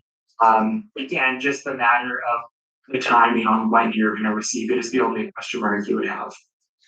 Okay, that makes sense. Thanks. And yeah, I'd rather have that in cash, but that's okay. Eventually we'll flip it into cash and hopefully more. Yes, yeah. So I mean, that's the idea, right? Like this is what you're in it for these specific lots, not including the infrastructure. But yeah, it is an asset. And will it be asset is the thing, the cash asset. I'm asking, it's like, if we have a GIC, shouldn't that pay the investments? Like, did we not take the GIC from when we paid out joint health? Didn't like the We rest? haven't paid that out yet. That's the end of the year. Oh, it's happening in 2020. Yeah. Oh, okay, I thought it happened in 25. Invest hasn't happened. Okay, all right. And it would have been this year. Yeah. Great. Yeah, so I don't think we had any GICs outstanding. It was all boxes from Outlook. They have a GIC. Portion share of it. So let's see if I can share was.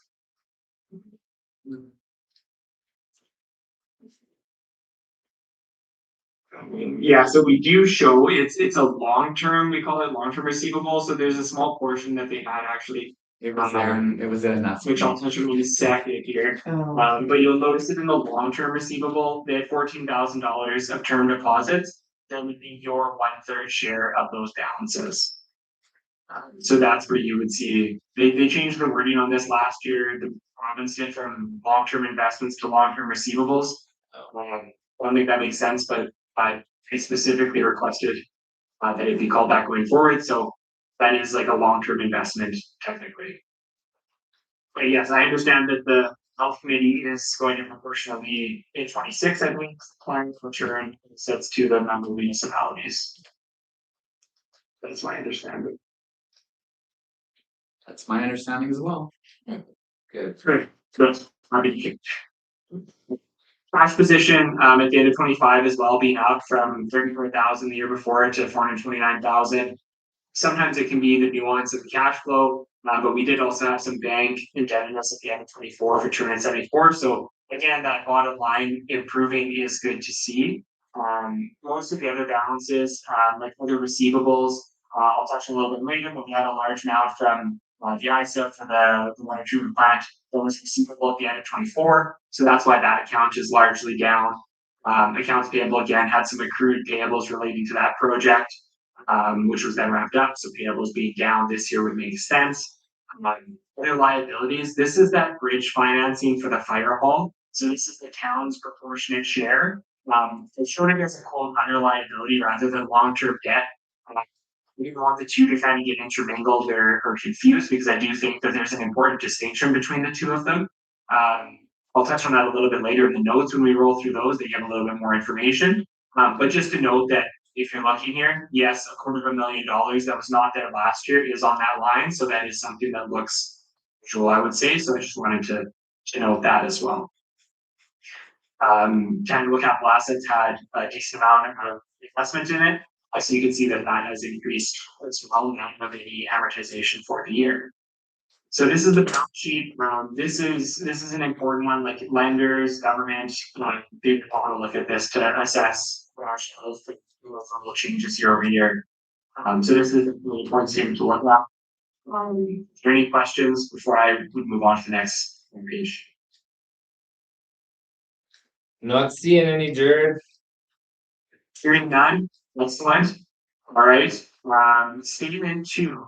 So this is your statement of operations. Again, income statement is maybe what you would call it. Revenues, expenditures, it goes by different names. They call it the statement of operations in public sector standards. This is where public sector does require that you include your budget as a comparison to your actuals for the prior 2 years. So you have your 25 budget, your 25 actual, and your 24 actual.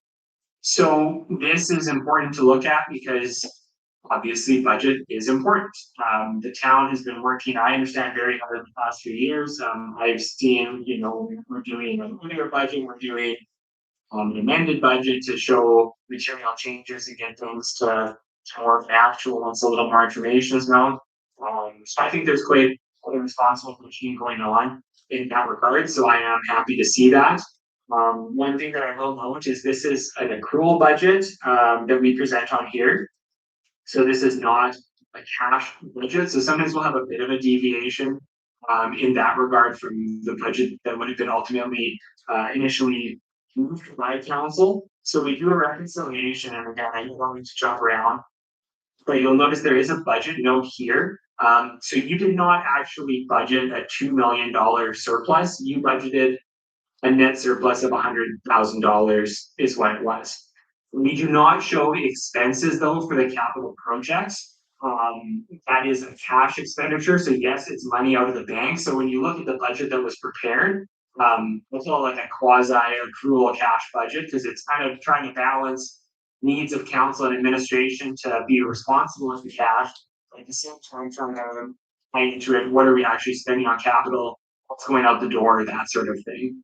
So when we look at the budget net surplus, that was budgeted $100,000. That's why we have a $2 million budgeted surplus because we don't have an expense line for capital assets on the income statement. They get capitalized and they get taken into expenses amortization over the life of those assets. So this is an important one to note as well because ratepayers may have not the same understanding of where budget is then versus now. So the budget that's approved ends up being slightly adjusted, which is why we would have this note to show how we get from one position to the other. So that's a good one to be aware of as council because that's something that could come up in conversation at some point. So you'll note here, this is that bottom line, that surplus deficit, revenue over expenditures. This is the 2025 budget that we we're just looking at down below in the notes. So you can see the budget and you can see the actual there. The bulk of the accounts being pretty consistent. The land sales had a short-term of about $800,000 there.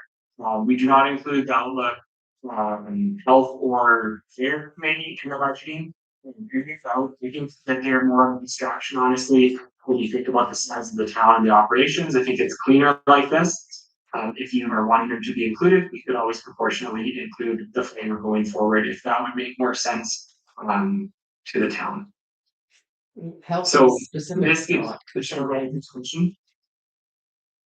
I just said there's not much point in including anything with the health when it's done. Yeah. So. Yeah, with the health for sure, going historical, they're finished now. The fire is one that you could consider if you think it should be included. We're definitely open to that. I think they're not huge numbers in comparison, so yeah, I'm okay either way on that. And Jared, is this budget, I was trying to read the note down below, is this the May amended budget? Or is this? This is the subsequent, this is the May amendment. Yeah, so this is the May 28th, 2025 budget. That is here. Yeah. Yes, it is. Okay, so as far as revenues go, they're presented kind of by like tax revenue, unconditional revenues like revenue share, fees and charges. You'll note there's a large increase in charges. Swimming pool, which will be the response for that one. He have this here. And there was, you'll know kind of, most of them are pretty consistent, just that land sales. And sometimes with the land sales as well. It's a bit of a gray area, like are we expecting cash or is that the gain that we've reported? So it is possible that this $1 million is maybe not fully accrual, and maybe there's a little bit of a cost in the statement. That's what received on those lot disposals would actually be. The answer So that to that question, Jared, I can explain that. It's when we budgeted for the land sales in 2025 in May, we had hoped that we were going to have some land deposits on some of the developments we're doing right now, and we only received we only got one sale, and on that sale we did not get all of the money in 2025. So that's we wouldn't got $1,075,000, but it was a hope that was what we were going to sell, but we didn't. But then should it? That was the budget. That was the budget. Yeah. Okay. I mean, even with the deficit in now, like I'm lost to the budgeted target. Expenses is another item. A lot more, controllable, like the lot sales, obviously. You need your best to go. Can be tricky. On the expense side, we do see a favorable figure budget by about $290,000. The surplus of $1.1 million. So that is good to see, because I know from experience, like with other industries as well, everything is just super expensive these days, and it's very difficult to do a profit budget that actually holds true 12 months later or 6 months later. So it is positive to see that expenses are still being reasonably maintained, despite the fact that we're in kind of a high cost environment. The expenses are broken down by, they call them the segments, so like general government, the office, so fire and police, transportation, environmental and public health, so like the landfill and things like that. Planning development, so like lot development or other incentives for development, utilities, no restructuring. So public sector does break out those, and there's detailed schedules, which I'll briefly touch on later, but a bit different than a traditional income statement as well, as you don't see the totals here for like a certain type of expense. It's just by different departments of itself. Any questions on? The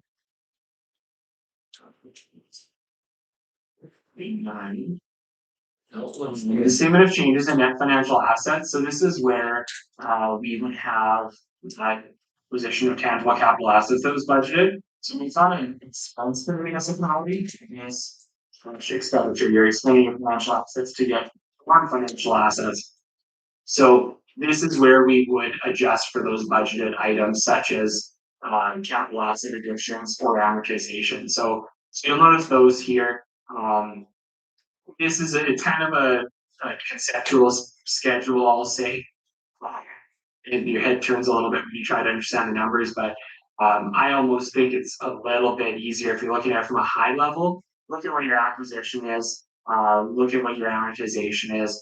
This is ultimately giving you that initial first page, the change in the net financial assets. So how I had touched on earlier, how it had improved. It's saying, yeah, we have $1.1 million of surplus, we'll say, but then you're adjusting for your capital expenditures, you're adjusting for your amortization. So you're kind of getting to, again, a sort of cash change or a net financial asset change is what it is. So schedule, spend a ton of time on it, but maybe just briefly the high level numbers or good to reference. The next one being the cash flow. So this is an indirect method cash flow. So any balances on year for the balance sheet, it's taking the prior year versus the current year. So I'll just briefly mention like how that works is the accounts payable and accrued liabilities payable in the middle. This one here. So on the balance sheet, we noted that the accounts payable had gone down. So when the accounts payable goes down, that means we paid cash to settle that liability. So we have less cash in our pocket. So as a result of that, we have less cash on our cash flow because we didn't actually get cash for that payable being settled. Similarly, the accounts receivable, we had ISIP receivable in the previous year that was received. So you can see some monetary down on the cash. So remember, there's an increase to our cash here. Amortization not being a cash expenditure, that's going to be one of the adjustments up here always as well. Again, this is more of a conceptual one, but high level, I like to always look on this one, just the same as the previous case. Your amortization of tangible capital assets. So we had substantial projects going on that were massive and water treatment plant specifically. That's mine. So 1.735 made for a little bit more team of a year, we'll say on the capital acquisition side. So this is going to reconcile through and get you down to the changes in your cash flow from the beginning of the year to the end of the year. It also shows the long-term debt that you're paid during the year, so the principal repayment, as well as the other financing would be on your capital leases. Any questions on either of those two schedules? I don't think they're maybe overly complex, but they can be a little bit confusing. Funding money go in there, because we got that. We get every year, we got a portion of it every year. Oh, okay. Oh, I thought we got it as a lump. No. Oh, okay. We get it for over 3 years, we got different Okay. portion. And Jared, on the one above, Yeah, I just want to make sure I'm clear. So I'm looking at the increase or decrease in net financial assets. So that's in a way kind of like the value of the town, if you will, if it's gone up by that number. Is that a correct interpretation? it would be like your financial assets would go up by that much. So specifically excluding any like capital infrastructure or anything like that. Market schedule later on here that we'll touch on. So this is your surplus. So this is everything for the town.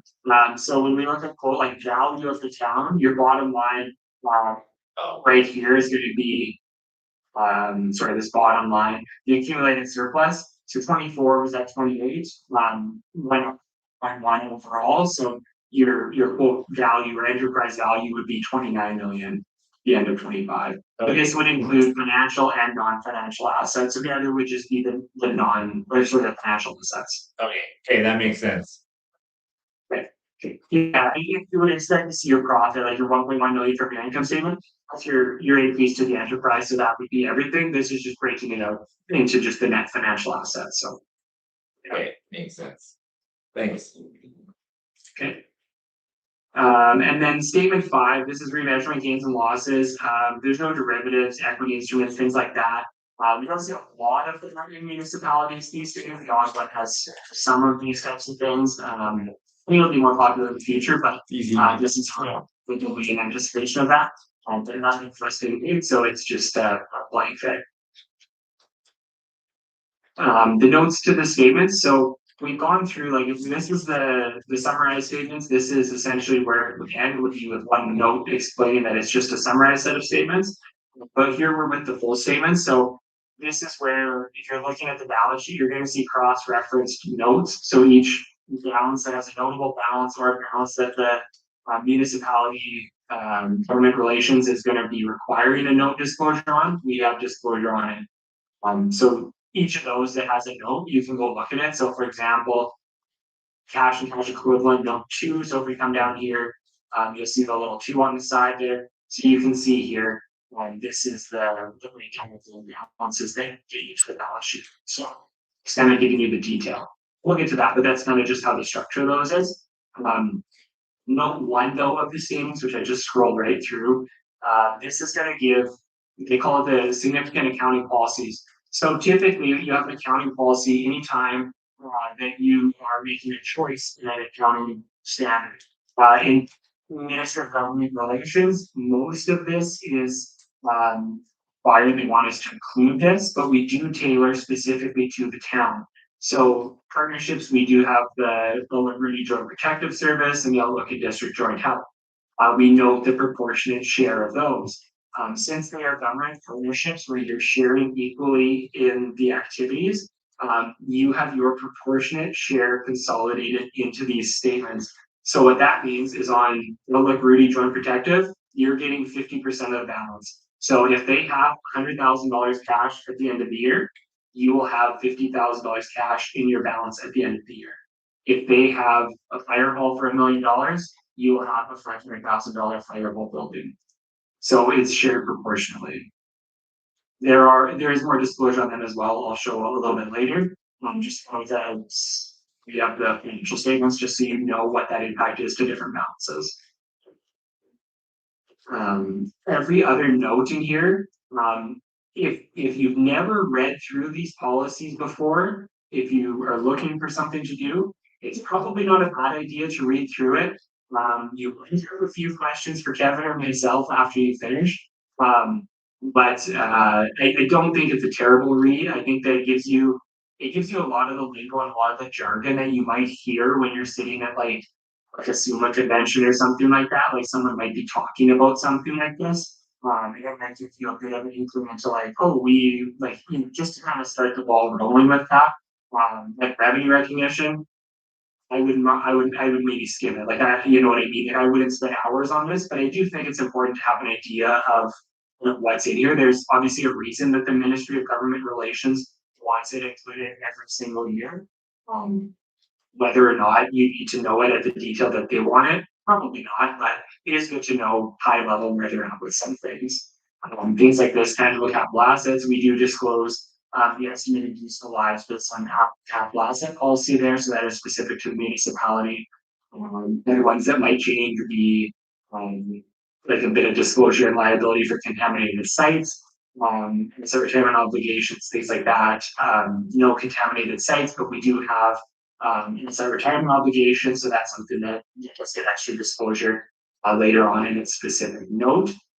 We also do note that measurement uncertainty is an important one. So ultimately, when you look at these numbers, in any number, largely there is an estimate component to it. So this lists substantial ones. So when we talk about those lots for resale, when you were saying you guys have great gains in your lots, and like I don't see any reason why you're not going to reclaim value of them on whatever it is. That's not set in stone, right? So that is subject to actual outcome in the future. So it could be different, but based on the information we have, we make a judgment call. If there's an issue, and we go from there. Amortization, like useful lives of capital assets as well, is a big one. Typically, when you say buy a wheel loader or whatever it is, we're like, okay, well, hopefully this lasts 30 years or something like that. But you know, if you end up using it a lot more, it might only last 5 years or something like that. So it's an estimate component to that. So you can't always look at the net book value of assets fully and just trust it. Like you need to apply a bit of judgment to it, and like professional judgment each year, and ensure that it's still appropriate. So something to be aware of there. Inventories, things like that as well. And this just gives the breakdown of the different segments. So again, the general government, protective services, all the different departments essentially of the town, and what they would have in them. Assets for sale, loan guarantee, not really loan guarantees for the town, so. Yeah, so that's the end of the significant accounting policies. Again, you might want to just kind of take a peek through it. I wouldn't spend a ton of time. I think the next notes are going to be a lot more valuable, so I'll touch on them a little bit more. Again, these ones are ones that'll have specific note referencing that'll go back to the balance sheet. So simply putting the cash, showing any short-term investments, like maybe like a short-term GIC or something like that, different balances. On hand. Taxes receivable. So we did something a little differently this year with taxes receivable. So it's an incentive module. Program, I guess. You do get a lot of early tax prepayments. So what we did is we actually count the prepayments into the deposits out of the receivables. So we did it for both 25 and for 24, so it would be comparable. But it was a substantial balance of prepayments, which I mean, I think it's good to get those paid early. But I just wanted to make sure we're showing the proper amount of those prepayments. So this year we had about 68,000 of municipal prepayment, and in 24 we filled 52,000. So we did have more prepayment by about 15 grand.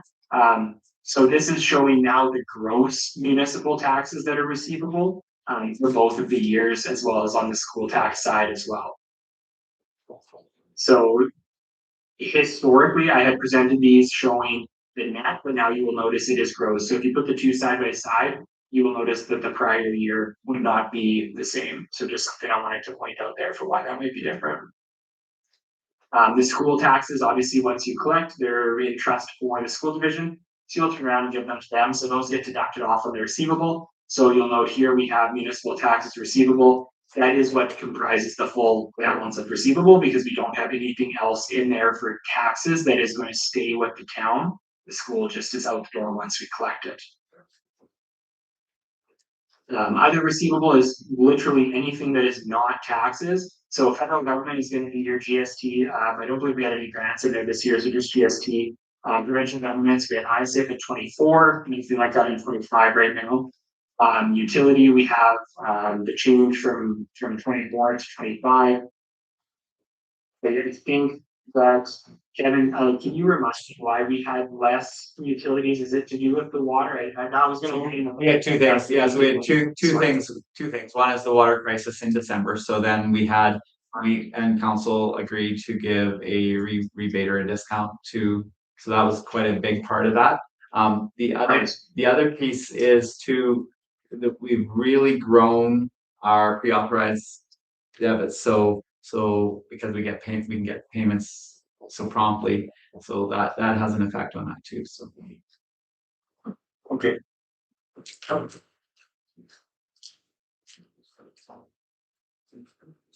Yeah, so I think that that makes up for essentially all the variance. So yeah, that would make sense. Trade would be anything else, so any sort of other agreements, just kind of general receivables, things like that. Let me just list the outlook, joint protective separate there. So a bit of a decrease largely due to the provincial government though for that. Assets held for sale. So again, this is that land for resale piece. So we kind of touched on that earlier. That's where you see the reference for that. Long-term receivable, same idea. Anything that's kind of a longer term, like not like a less than a year, we would show in this as it's more of this is long-term term deposits. And this is like a cooperative that's going to be around for a long time. Not planning on changing that.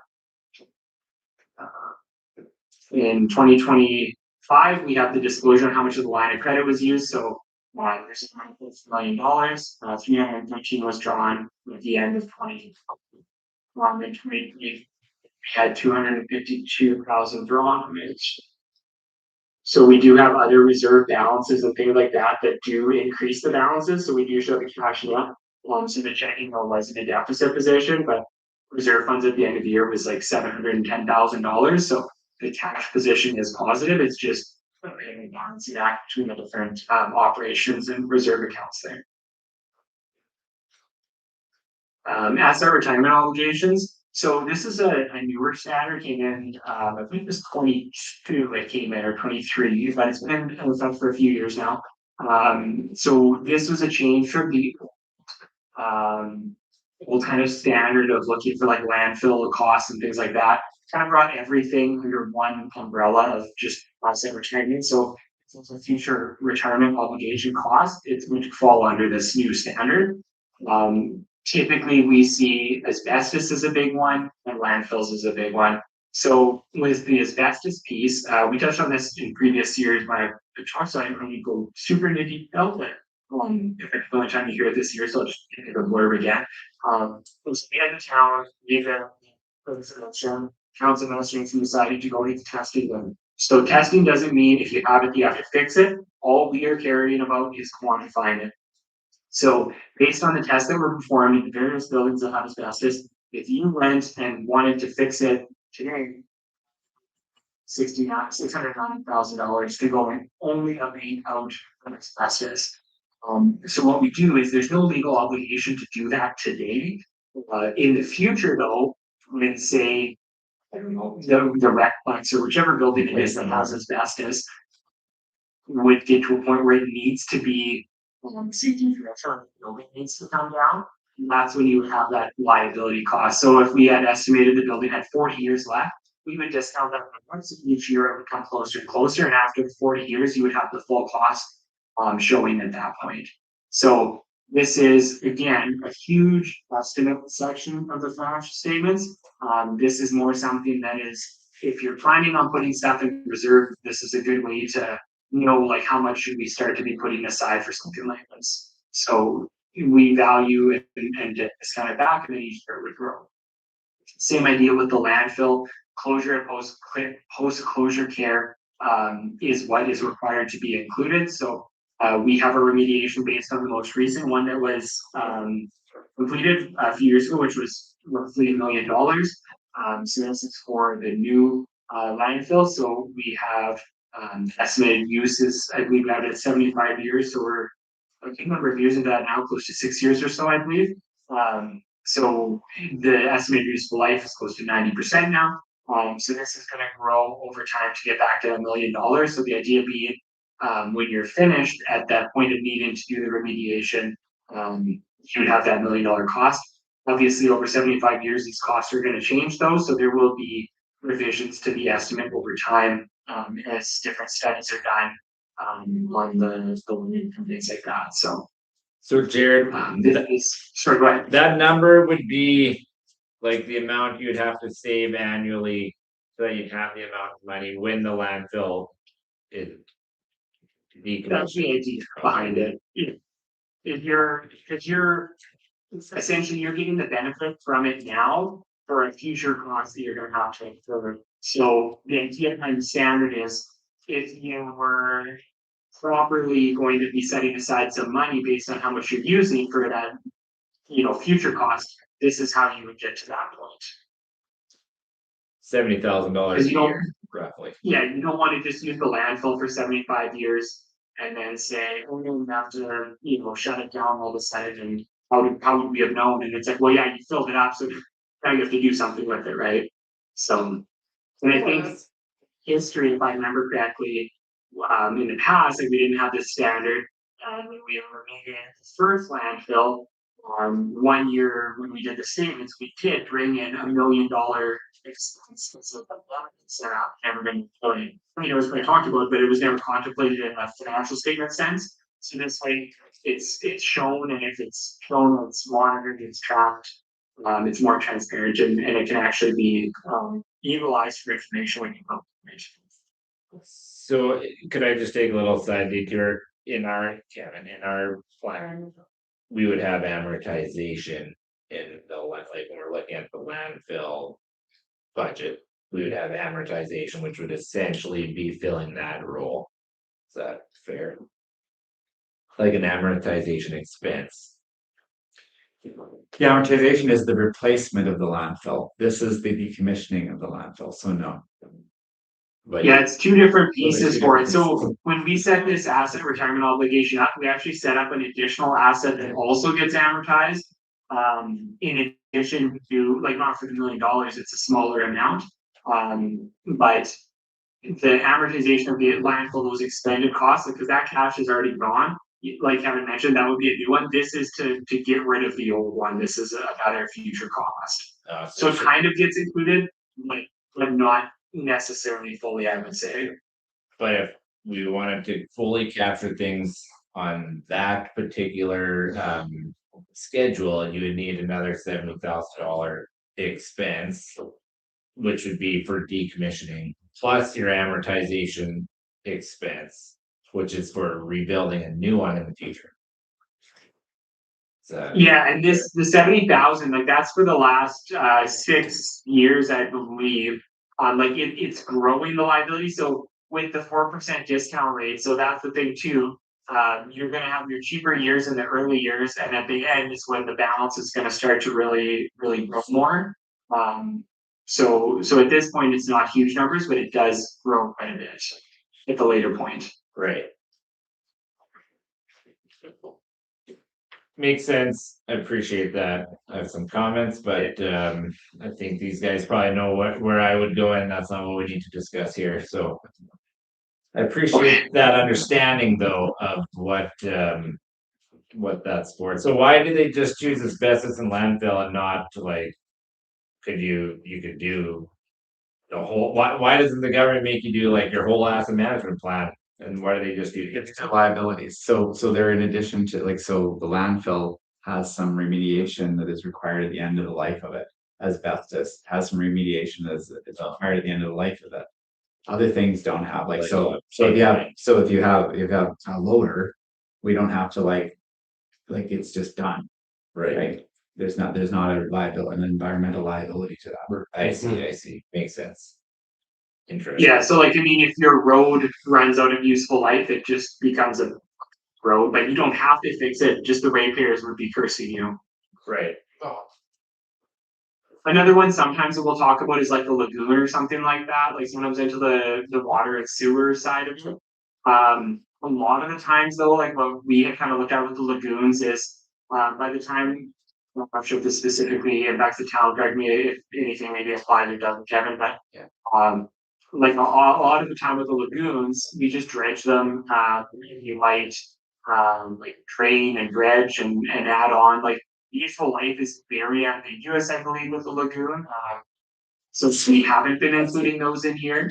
I have argued to include them, but I don't know if you have any thoughts on that, Kevin. Yeah, it's interesting just when you say that, like when we're talking about the environmental liability, it is interesting. And I was always thinking that, your lagoon's gonna be around forever, and obviously that's not the case. But lagoons in the past that have been decommissioned haven't been costly to municipalities. I think we have the opportunity to watch down the road from us, because there is a municipality that is planning to build a new lagoon, brand new, and they have a lagoon that they're going to decommission. So we'll see what happens there in Elbow. And they're looking Yeah, I think that's a good idea. the same time ours was. But yeah, and they haven't upgraded it. Yeah. So yeah, it'll be interesting, and I think as that kind of stuff happens, I think not only will we be watching that, but I think probably the government, Minister of Government Relations will probably be watching that as well. That might be something that in the future. I'm sure there's other municipalities, but I know that municipality just down the road is doing that. Well, shouldn't say they're doing that. They've applied for a grant, so they may not be doing it this year or next year, but that is the plan. Yeah, no, so yes, I think what Kevin had just behind there is, just finding lagoons are maybe another thing that might have to be included, but yeah, we haven't seen enough showing here at this point. Maybe also in the sense of to the town, it might not be significant enough like a landfill or something like that would be. Right. So this is that other liabilities that I noted as well. So this is the Outlook Joint Protective. So just the proportionate for the payment schedule for the town here. So this is how much there would be per year. So just a bit of a schedule there. Yeah, and just to I don't know, I'm sure council's aware of it, but just this is we have donations and coming in to cover this, but of course if something fell apart, then the town would be responsible for this liability. So that's the piece there. Right. The long-term debt, so we do a calculation for the authorized debt limit, the 4.7-ish million, 4.8 million. So that would be the recommended debt limit. If you add your principal on the two, obviously you're over that, so you can apply to go over that. Which obviously I presume was the case with let's free total about that, but it replies when they see it. So you'll have your debentures up top with your loans on the bottom. So you got anything new in this year, so just normal repayment. Kevin, I'm sure I've Richard something there, so you can feel free to jump in. Pardon, sorry. I don't know if I butchered anything with the debt limit. No, like- no, I think, yeah, we've talked about that a lot here, so I'm pretty sure council understands that the debt limit is just something that is on your own source for revenues. It's not something, it is a number that is picked. I mean, there's a good number, good reason for the number, but at the same point, it doesn't mean that that's like the only debt you can go into, and obviously we're over that at this point. And yeah, and we hopefully we'll be, hopefully, I mean, that sounds like I want to go into that, but the piece is that you know, when we go into debt over and above that, we should, the provincial mediation board won't allow us to go into debt if we don't have over and above that, unless we have a good business case for how we would repay the debt, that we would go over that. So this is more of a cautionary tale, that debt limit, I guess, is what I would like to. Crushed my soul. Well, but it is, it's a, you know, when you assign a number, it's not an arbitrary number, because it is based on your own source revenues, right? So. Yep. Cool, thanks, Derek. Yeah, and as I mentioned, no new debt taken out this year, just typical repayments, so yeah, no concerns with that from our perspective. The lease obligations here, one was paid off during the year, I can't recall what piece of equipment it was. But just the two leases remain, so you can see the repayment on those for the next 4 years there going forward. What was that, Sharon? Oh, she said. No, she said, bless you. Oh. Everybody sneezing. Thank you. I mean, coffee. As I noted earlier, the investment in the government partnership, so we do take those financial statements, so this is the Outlook Re Joint Protective Services. You have there 2025 and 2024. This is the full numbers, so of these figures, 50% of it is in the town's figures. So we disclose this here, so that when you look at the town, you know what the impact is of that proportionate consolidation. So just if you look at their financial statements, this is exactly a summary of those. So just a bit of an insight for that. Same idea for the Joint Health Committee here. The pension plan, so we just disclosed the contributions for the year, so the pension expense. So 129,000, so pretty much identical to the year before, 131,000, just down slightly. You can see the pension plan's net assets available as well, which just was released a week or two ago, and it actually went up quite a bit as well. So news if you're a municipal employee pension plan member. The budget note, which we had talked on a little bit earlier, so we won't go through that one again. Risk management, so this is a good newer note, maybe a couple years ago they brought it in, so just giving a little bit of an idea of, I think it's almost implied, but they wanted it to be a little more clear. I think more for if there starts to be different types of investments or different types of debt obligations, things like that, just to make sure that people know where the risk can rise. Because if you do have large amounts of like variable floating rate interest on debt or things like that, you can be subject to risk, as we saw with COVID a few years ago, where interest rates went from, 1% or 2% to 6%. So changes could happen very, very fast. So you can some of those risks here. So liabilities, so payables, other liabilities in this case with that loan, lease obligations and long-term debt.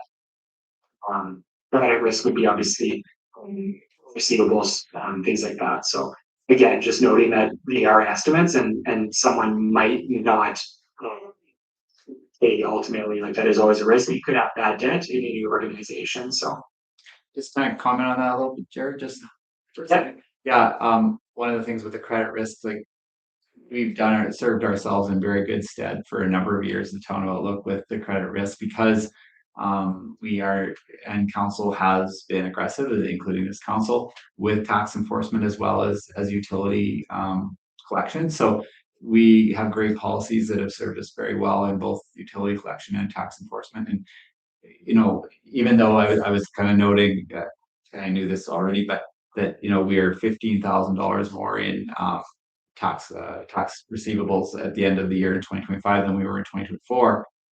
It's such an insignificant amount of our total tax collection. Like I guess that's something that, again, this has been for a number of years, and Outlook is very good about getting our taxes collected and enforcing taxes and again, utility payments too. So good policies have served us in good stead. So the credit risk is even lower than a lot of municipalities.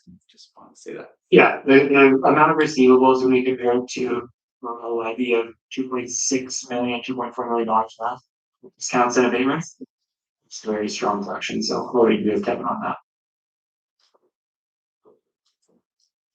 Going into the schedules here, so I'm not going to go through these in a huge detail. I think that this is again something that you could flip through and look at because we still have a little granularity detail on different items, so such as levies. So you have your budget, your actual, and your prior year comparative. So looking at these are going to be the check figure totals that'll go back to your income statement up here. So if we have like tax revenue, other conditional revenue, things like that. When we look at these schedules down here, that's where these are flowing through from. So this gives like your tax levy, you can see where you're at year over year, your revenue share here year over year with the budget period as well.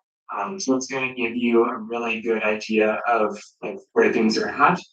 For the revenue side of it, it breaks it down into the different segments. So you have your general government, you have your protective services, your transportation. And again, this is going to give you more detail. So we break it out into the recommended categories, and sometimes we'll give it a different one, such as like an other, because the town has a lot of rentals under general government with different buildings and that. So other municipalities might not have as a revenue source. So it'd be kind of like other for you guys, but it is quite substantial actually. So going through here, you'll see different, if there's capital assets additions or disposals, like the gains or losses recognized. In protective services, we have like the fire committee, leasing fees, like bylaws, things like that. I'll agree to join protective services revenue that they would have coming in. So this just gives you an idea across the different categories of where the revenue is.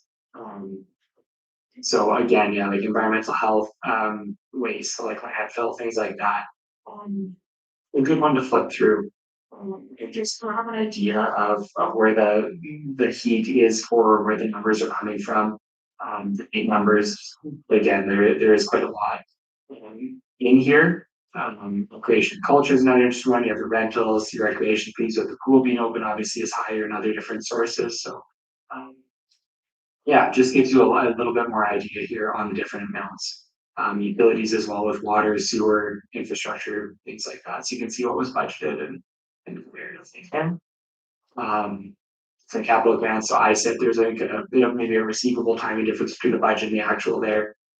So maybe more of a cash budget on that one, but yeah, the project's all finished. So It's only Um, And then it gives you your totals. Sorry, go ahead. No, the ISIP money, no, we haven't access, so we've got $1 million, $2, something like that. That's go to the. Capital project $1 million too. Sorry, go ahead. So then, yeah, so this will give you your totals. Again, these will go back to your income statement, your operations, for the totals there. The expense side of things. So this is going to run you through, again, general government broken down like that. So these categories are kind of interesting. It does have like wages, contractual, utilities, maintenance, things like that. You will note here, Ryan was mentioning the accretion, like the asset return obligation. Piece is specifically listed here under each of them as well. So that was a new requirement a couple of years ago. So you'll see those amounts are listed separately here also. Yeah, under each segment, each portion, yeah. Yeah, Yeah, so it's broken out. Same idea with amortization. You'll see the amortization for each under each of their sections there. And so this is gonna go through like transportation, environmental health. I didn't really have a lot to note on these ones. You'll see, like I noted the CMHC Accelerator Fund, just because I think that's a substantial program to kind of see how much has been expended on that, to any variance has been sitting in reserves now and things like that, so. So, yeah, so just back to like Councilor Bruce's question, you asked what half, so we revenue it. But then we also set aside, because we haven't spent it, also we've set aside in reserves as well. Sorry, yeah, I maybe missed that question. We assuming we don't have an obligation to repay it at the balance sheet date. No. I expect that we would just take it into revenue, set it up as a reserve. So again, that's an estimate that in the future, should you not spend those funds, there could be a repayment obligation, I believe, under that accelerator fund. Yeah, there's no obligation for us not to spend it. Our obligation was to make sure we met the desired amount of units, right? So that was a concern that we wanted to mitigate our risk from the get go, is to not spend that money and on operations. So that's what we've done. So, but yeah, we haven't signed off on it yet, but we've met the unit obligation. So there won't be any requirement for us to pay anything back.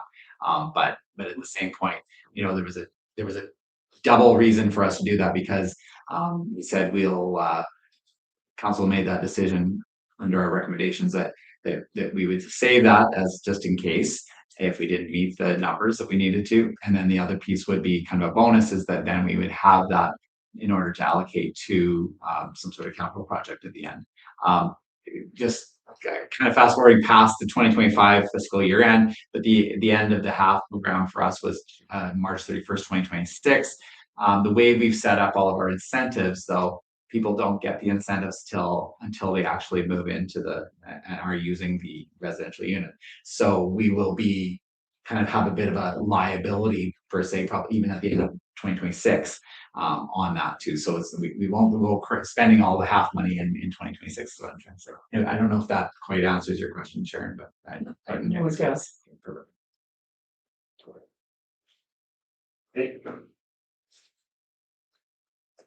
Recreation breakdown, utility services breakdown as well. So we'll see those. Total expenditures by function. I do like, I kind of skim past this a little bit just to give you a peek at this one as well here. So this one's just another way that expenses is presented. We have shown this last year, so I was kind of interested in that. So it does show each of the segments with their revenue on top and their expenses on the bottom. And it's sort of because it just shows organization regarding traditional revenue was one total at the bottom, which is everything on one side. But you can see utilities, environmental health, you can see the different categories and how the sort of quote profit is for each of those different sectors throughout the year. So you can see like transportation obviously doesn't have much money coming in, but you have to have roads. Same idea with government, you do have a bit of money coming in, but obviously administration is not cheap. Recreation and culture, same idea. It's always a battle between how much do you bring in, how much do you offset from taxes and grants. Yeah, all of those are cost centers, whereas a utility can be a revenue center. So not just because we make money there, but there's actual revenue coming in. So it's a revenue center and a cost center, where the others really are only cost centers. Yeah, recreation and Yeah, culture. exactly. I mean, there is some revenue in recreation and culture too, but generally costs nearly like we've always said, you know, we're trying to hit, you know, some benchmarks of like 25 to 30%, right? Right. Yeah, we're there. It's not as consistently as we would like to be, but we're there. So yeah, 615 in revenues and expenses of 17, so it's actually almost the third, but it's not big. Yeah. Yeah, we do have the 24 comparative as well. So for rec and culture, you can see there is actually quite an improvement. I think probably largely with Not 100%. Yes. 100% would have been great, but no, sorry. We're never I gonna. meant 100% as in, yeah, it's kind of a phrase. Turn a phrase, coin a phrase. So yeah, I think these are interesting schedules as well.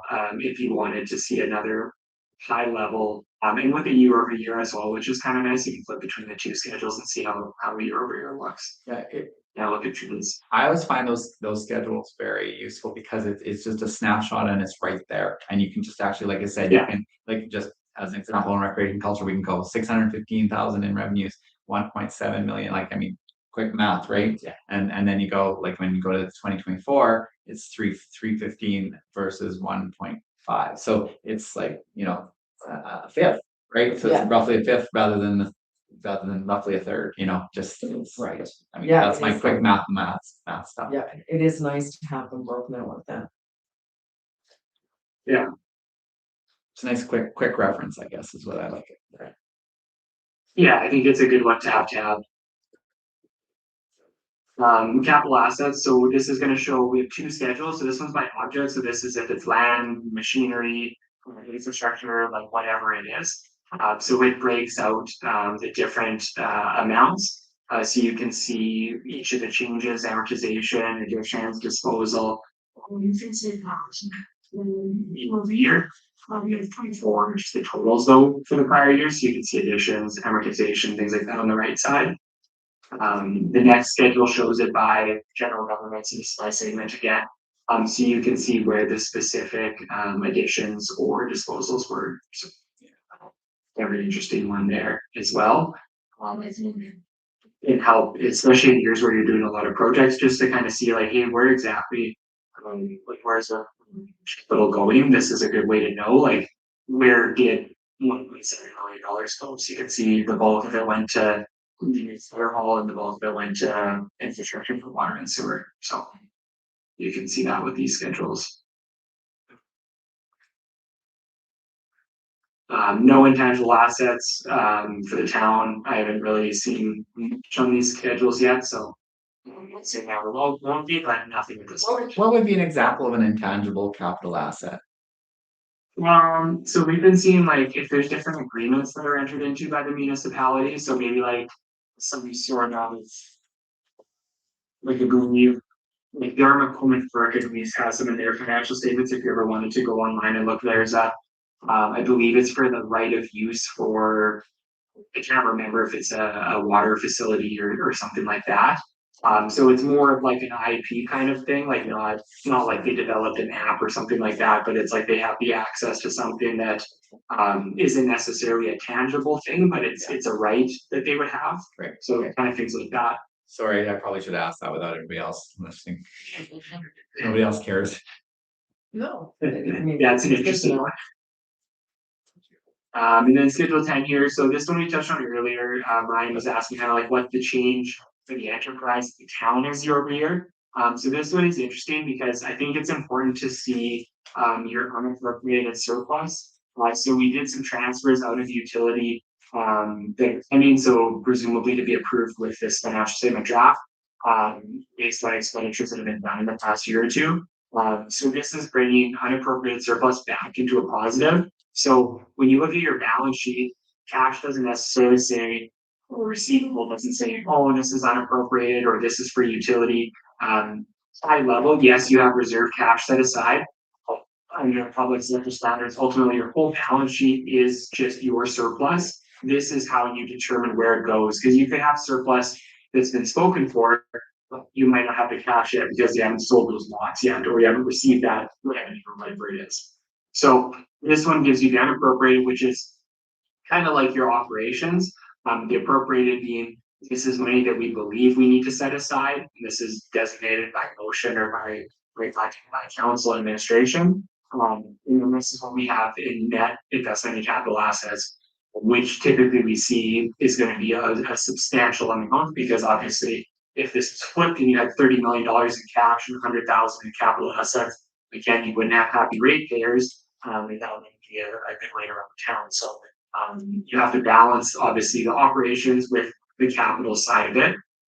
Which the rate surplus is positive is always a positive, because I think that's good. When you don't sort of want in the negative truth fund, or if you're planning on spending money, maybe you're not bringing in for when you set those expected expenditures in the future. So this is an important schedule as well. I don't know if Kevin wants to add anything on that. No, I'm good. Good, okay. So you can see, yeah, the year-over-year changes, the related debt changes, capital assets, things like that, so. And Ward 1 as well. And then this one here shows your mill rate and assessments. So last year being a revaluation year, you probably would notice quite an increase in taxable assessments, so oftentimes, mill rate, things like that, change quite in the year as well, so. Schedule 12, always of interest to administration and council. We have to include the remuneration or the reimbursed cost for each of the councilors and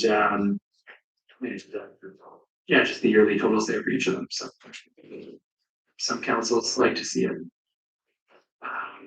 And then restructuring, no restructuring during this year, so nothing included on that. So there's nothing there. And that is my brief hour and 20-minute summary of sorry, yeah. It's all good. Anybody else have any questions? Wouldn't know where to start. What's that? I wouldn't know where to start. I think it was very thorough. Yeah. We look at the adjusting entries too, or it's just. Yeah, I was just gonna point out the adjusting entries, just so you would be aware of what they are. Yeah. So essentially, we receive like a preliminary trial balance, so just preliminary figures from the town. We perform our adjustments to get to our end balances as part of it. So you can see here that we have different journal entries. So like we do have quite a few for the town. A lot of it is on account of like asset retirements, the capital assets. Like there's just a lot of journal entries, like asset 1 through 6 is all asset retirement obligations. There's just various entries that we have to make. With the team this size, you typically are in the 30 to 40 range, just because by the time you adjust any notable number of things, there's so many balances and moving parts. Yeah, that you end up with this. But as council, you do have to be aware of adjusted entries and journal balances as well. Because it is part of your sign off on the representation, whether you would agree with those journal entries. So I didn't actually go through some of the reserve transfers that maybe hadn't been made their way into the budget yet. Or not through the budget, but either the budget or the council limits. So as part of the adoption of the financial statements, I would recommend adopting the reserve transfers that are noted. However, I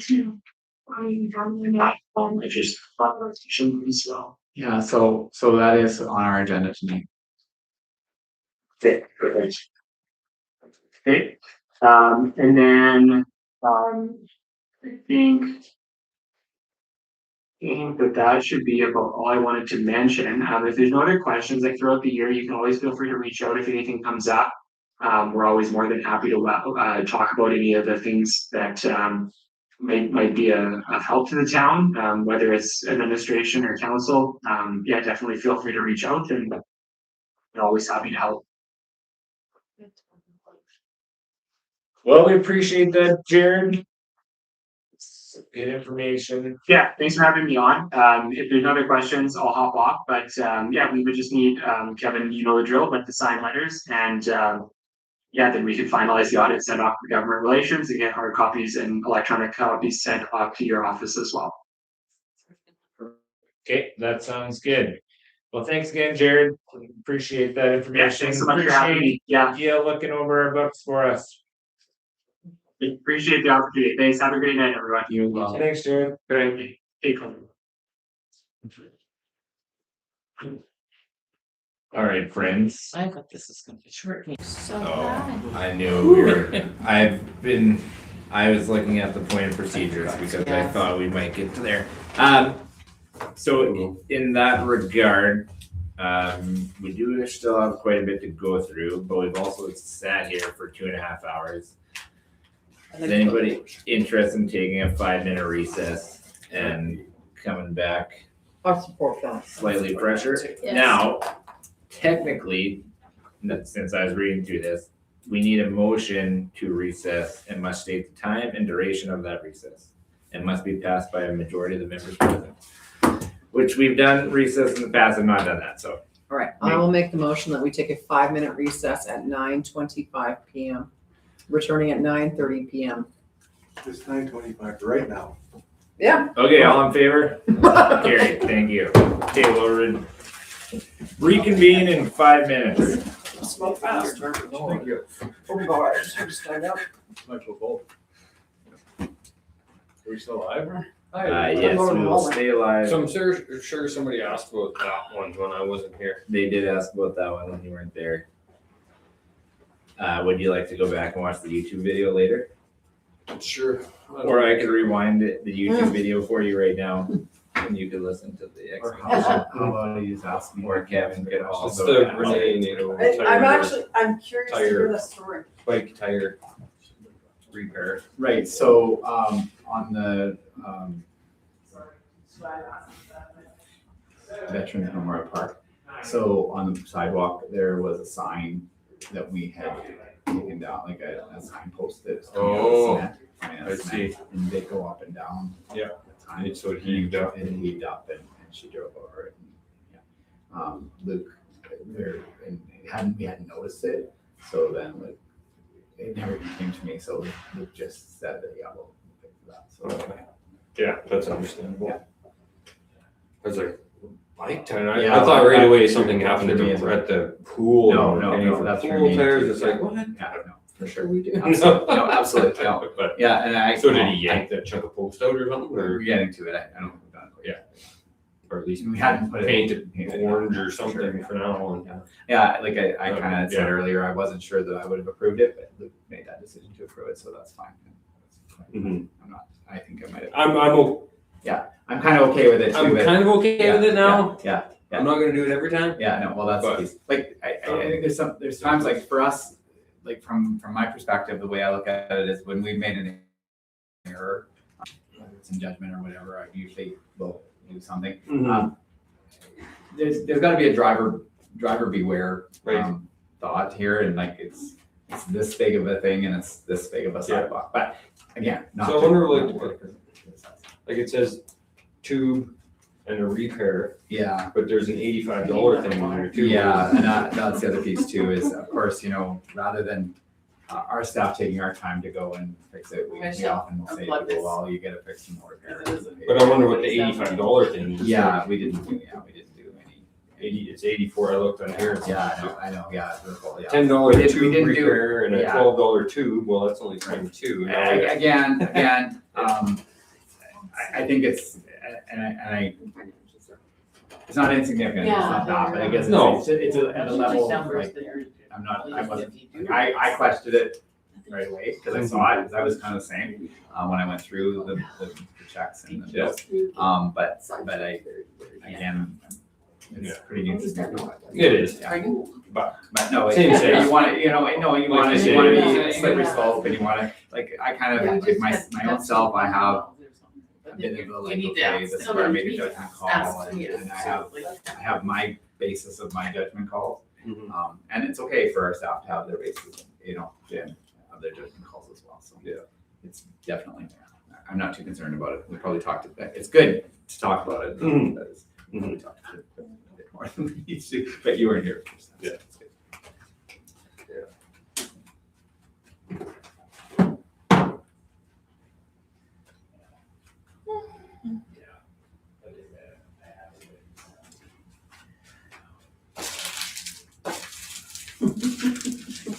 Clean up an aisle too.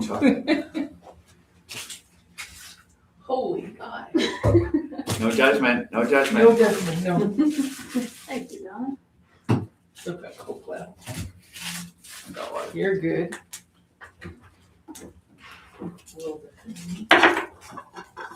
I already took candy. Mint, No, thank you. mint. These ones are a little There, you get three for the same Always cost. one for- kind of mint and Pepto-Bismol and chalk. All mashed into one. I don't know.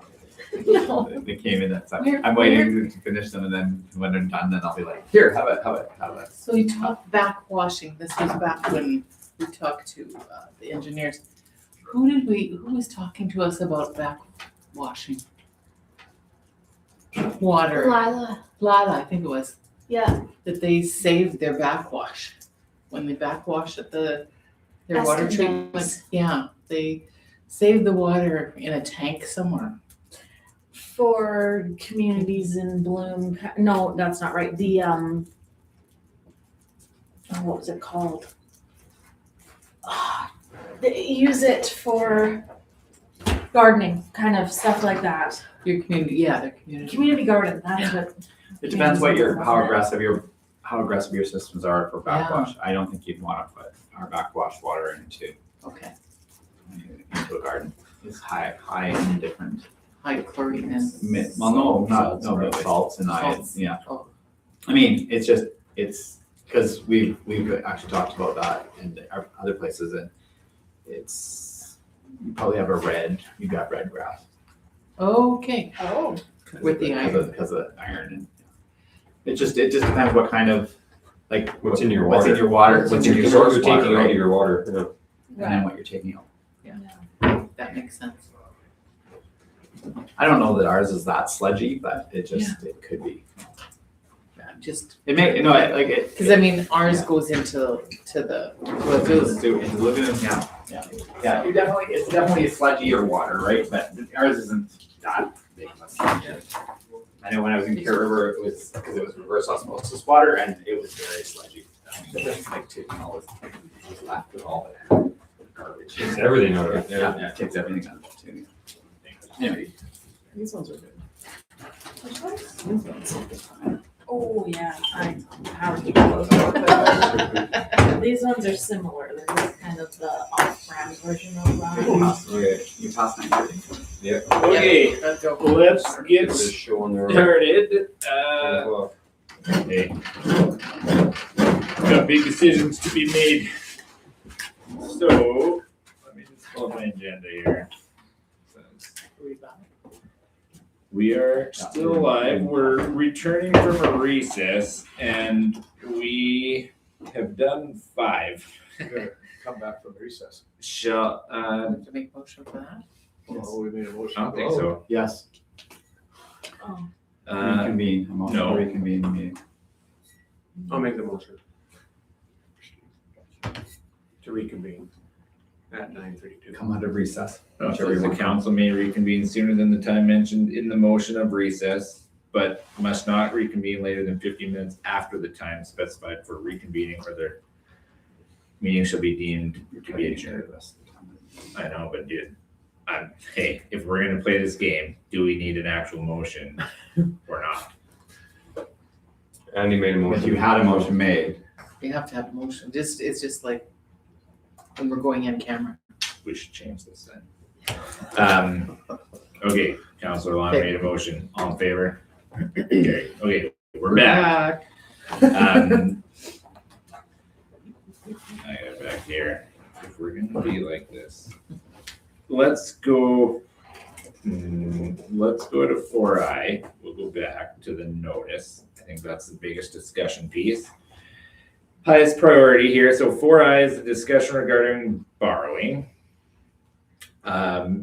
Now, would it be suitable? This is a hearing though, right? No. Or is it? Yeah, it says public hearing. so what this is, it's a public notice of that it isn't a hearing, that we will be discussing borrowing at this meeting. So we don't need a motion No. to have a hearing. The only reason I have it under public hearings is just because I thought that was the best place for it to be. Okay, are you gonna? I didn't make any kind of briefing note, I guess, because we've talked about it at length, and plus I was off all last week, but yeah, so we've definitely had some conversation about borrowing. It was put in borrowing for some of the capital projects was put into the capital plan that was approved. We were looking, council has reviewed the long-term debt, and we just talked about it again, but we had a breakdown of the long-term debt where we have raw water and sewer rehabilitation, water treatment plants, upgrades and intake, and the planning and development at Railway Avenues, lots, and then we have wheel loader and photo leases. Our total long-term debt currently, at the end of,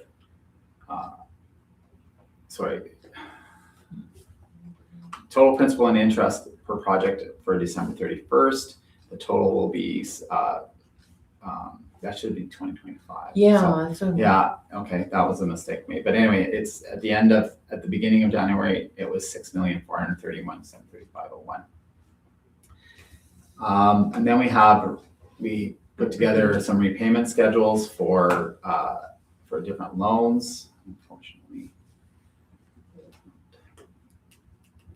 loading for me. Sorry, for whatever reason. Got this one. No, it's okay. So council put in a capital plan that we would borrow approximately $3.5 million. And then we put together a couple of scenarios at the interest rates we've been quoted for a debenture. Assuming that we'd be making 2 payments annually, we have it in June and December, but we are proposing that it would be July and January, but again, doesn't, just because of the timing. So for a 20-year debenture at the rate, we would borrow $3.5 million. We had an interest of $1.7 million. The payment every 3 to 6 months would be approximately $130,618. That's the 20-year. How long is the new debenture? There's 2 quotes. There's quotes. So So one's that would 20 be, and one's we haven't. Okay. Yeah, this is all preliminary, so for a decision, right? So that would be a 20-year. Of course, when I went back, I went way back. Sorry. Just give me a break. And then we actually did also a 30-year one. So a 30-year would be 3.5 million with interest of almost 2.7 million. Payments of $103,000 every 6 months. Okay. Recommendation I would say is, if we're comparing those two, I would say, given what we're doing, what we are planning to do to borrow money for, I wouldn't do it over the 30 years, because it's not that there isn't a life expectancy of 30 years, but we plan to borrow for land that we're selling, so we wouldn't actually be sitting on that land in 30 years. We hopefully won't be sitting on that land in 20 years, but we're also planning to borrow for the stormwater retention pond, which we will have for, but that's half, right? So it's about 1.7 million is the stormwater retention pond. So I would recommend that we try to reduce the length of time as much as possible. So 20 years is kind of more feasible in my books. I guess we could look at a 10 years, but if we did 10 years, and then the payment schedule would be such that it would probably be not as affordable for us to continue along. Whereas the $130,000 twice a year definitely is something that we should be able to afford. We have some land sales, we have income to support that kind of a payment schedule. And that's the 20. Over the 20. Yeah. And did we put that in our budget for like some number in our budget for this? There's no budget, no. For the payment? Yeah. No. Okay. Just interest. We would have interest in the budget, but we don't have the payment this year, because the payment would start, our payment would start next year. First payment would start January of 2027. Oh, I see. Okay. But we do, but because of accrual accounting, we charge ourselves we would charge the interest in our budget. Which was included. Yeah. I see what you're saying. Okay. One thing that I'd like to highlight here is that if we can squeeze it into 20, maybe even 15, going from 30 to 20 saves us almost $1 million in interest over that time. And the other piece is, again, we can't constantly count on land sales, but this is part of our biggest thing here too, is so as we get land sales, then, we don't prepay the debenture as you go along, but we can set that aside so that we can make payments over time, right? So we've kind of done, even though the railway Avenue project isn't a debenture, it's a loan, But we've kind of done that with that. It's just, okay, when we made a sale, then we go, okay, there's that money is there to put towards that loan payment.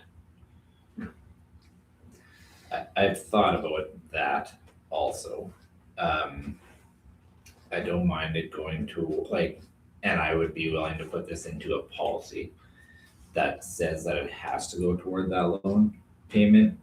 Or we pay the loan payment out of operating and reuse the land sales to rebuild our reserves and have a policy for that.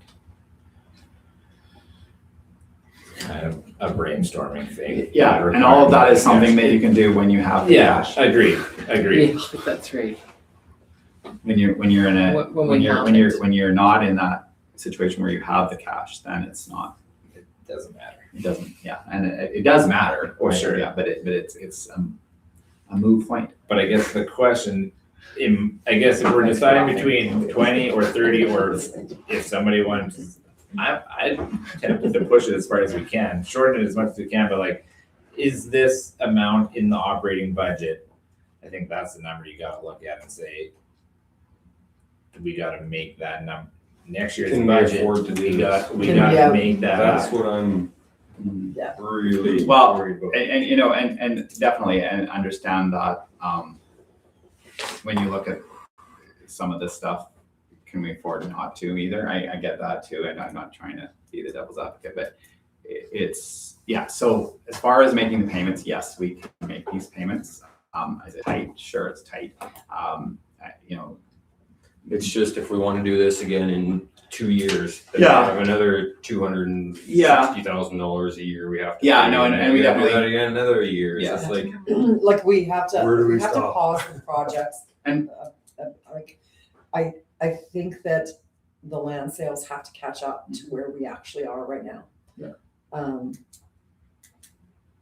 Yeah, and those are points that we made when they made it. Yeah. Great, that- make them that- again. That's And I will, fantastic. and I will, and again, probably again, next and you council should- meeting, I'll make it no, again. Well, and Yeah. you should, and Yeah.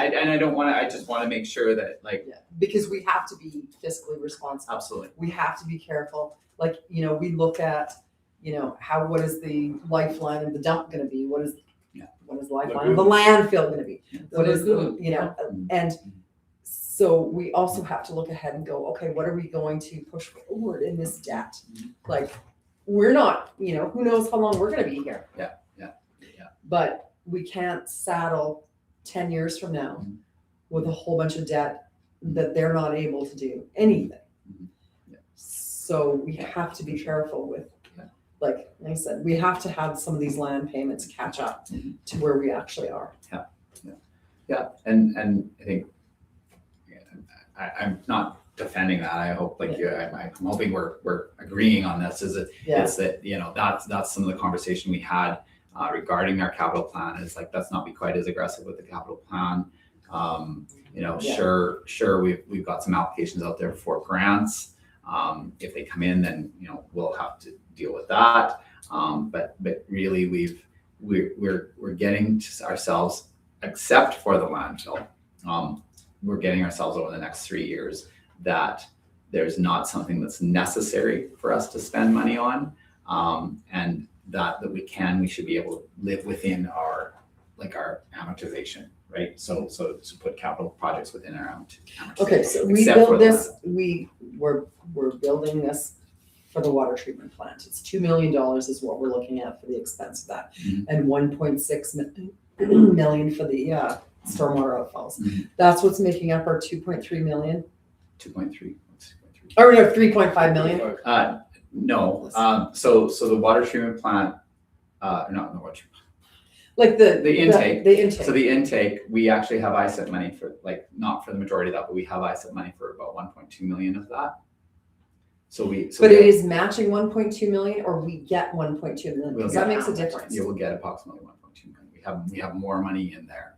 So As long as So we have 1.2 million is gonna cost us 2, they pay 2/3. No, okay, no, okay, we already got okay, it. No, okay, but, okay. no, I know, because I actually wanna. Yeah. Yeah. Can I? Yeah. Okay, all right. So there is, the Thank you. ISEP program pays 2/3, but there's not $2 million left of program, like of Right. of that. So it's not 2/3 of 2 million. No, I know So that. that's back to 1.2. So there's $1.2 million still remaining to come from the other two levels of government. So that's- 1.2 million is what's coming. Yes. So if 2/3 of it is 1 point whatever. No. But no, but it matters, but they will pay to a maximum of 1.2. So 1. So it's not, we're not getting 2/3 of 1.2. If it's 1.8, we'll get 1.2 So and we'll pay 0.6. so But that's, we won't, because we're gonna pay, it's 2 million. Well, it's It's not actually 1.2. whatever. well, it won't be 2 million, but it'll be more or less. But is That that, was the I guess number. my, That was the and I think this was Sharon's question, is the 0.6, is this money going to help with that 0.6? Yes. Thank you. So yeah, well, okay. So there's. But we have to pay it and wait for it to come back. Yes. Oh, I see. Yeah. Okay, so then, in that case, is any of this money gonna come back to us in a way? Like, are we taking this loan bigger so that we can pay that 1.8? And then get one back? Or is this? Oh, this is for the retention pond. So and it's for the stormwater retention pond, it's for a portion of the water intake, it's for the development. Mhm. It is for the road, Saskatchewan Road, it is for the mains on Saskatchewan Road, it's for all of that. Mhm. So that, because, I was trying to get to answer your question, but I wasn't allowed to. So yeah, so the 3.5 is a combination of things that add up to the 3.5 million. So water, stormwater retention pond, a portion of the development, the Saskatchewan Road development, and then $600,000 to $800,000 for the water intake. So how are we gonna cash flow the other million then? For the raw water intake that we have to pay up front to get back from the other levels of government? We do that through our line of credit. Sweet. That's why it's right. Yeah. Well, the fact is, we have to pay for what's being done out there. We That's have kind to, of a, that's It's how- not like out it there, could say right? no Yeah. now. No. that's a not It's issue. going. Yes. It's going. So, exactly. So everybody's clear. How much is that part? Just that part there. The stormwater retention pond, Stormwater retention pond is 1.7. 1.7. Well, that's not just the stormwater tank. And I then- understand. So the whole project out there is Yes. $3.125 million. 3.125. But we have some revenue already to offset that. Okay. We have land sale. Well, can't have a problem with any of that. I still have a problem with this water intake thing. I really. I have know, a it's problem. crazy expensive. It's crazy expensive. I mean, I don't mind if it's paid with ISIT, that's fine, if that, the part of that, but. There's no way it should be over 1 point, there's no way it should, right? So, okay, Guy, are you suggesting You that take that out, you take that out, like, we might have to go through this whole process again? well, whatever, We move that forward and then we have two debentures, separate though. I'd prefer not to pay $2.1 million or whatever, even $600,000 for that thing. Well, sure, but Well. Not comfortable with it, so I don't see why I would want to say yes to this. I mean, that has to be done, that's whatever. You know, like. Well, I think that didn't have to be done, but that has to be done. Well, you know what I'm saying. I We mean, need water. Yes. We I need know- you water. know what I'm Yeah, saying, right? it's a mess. I'm saying that has to be done now, it's done. Yeah. Like, we have to can't pay for it. rehash the past. I know Okay. we I all get like to a little bit, but no. That has to be some done of us. too, but yes. So I guess, Kevin, following Guy's line of thinking here, if we were to get a separate loan for the raw water intake sometime in the future, what would that change this particular number? Or do you know? Well, whatever you want it to. I mean, it could be like it could be $500,000, it could be 600. I don't know. Somewhere in that like, range. Like, yeah, like the reality is, you know, we're not. The reality is if everything goes golden with the raw water tendering and whatnot, so if it goes golden in the way that, because in their estimates of what it'll cost was between 1.6 and 2.1 million. So I mean, it won't all go golden, we know that, but if it was to all go golden, then we're down to $1.6 million of what that's going to cost for that, and then we're not out any money. It's not going to cost us anything then. And then, you know, if it's, I guess I'm getting to the answer to your question because that wasn't your question. So then you have that part, then say we, you know, go to tender, everything comes, the bids come in, you actually say, yeah, let's award the tender, and it actually starts end of September, October. Then we're looking at cash out in November, December, January. So it's still in this year. But yeah, then we getting a loan. Yeah, I guess we'd go see if we can get a loan. But another one. But what if we Like, couldn't get it we're from a already at bank? we're so beyond my comfort. But wasn't there an issue about getting financing through like BMO? Well, no, we only asked one financial institution Okay. at the time, and they wouldn't do an unsecured loan. Yeah. So when we had talked about, at the time, we had talked about doing a secured loan, we were trying to do a fire hall, and it was like, well, there'd be a mortgage on there, so that would be fine. For us to, we wouldn't be able to put up, you can't put up the water treatment plant as security or water intake as security, right? So it wouldn't be a secured loan. I'm not saying that we couldn't access, we didn't try, we've never talked to other banks before that. I wouldn't be going, I mean, you can get a debenture for less than $1 million, but you don't tend to do that. Right.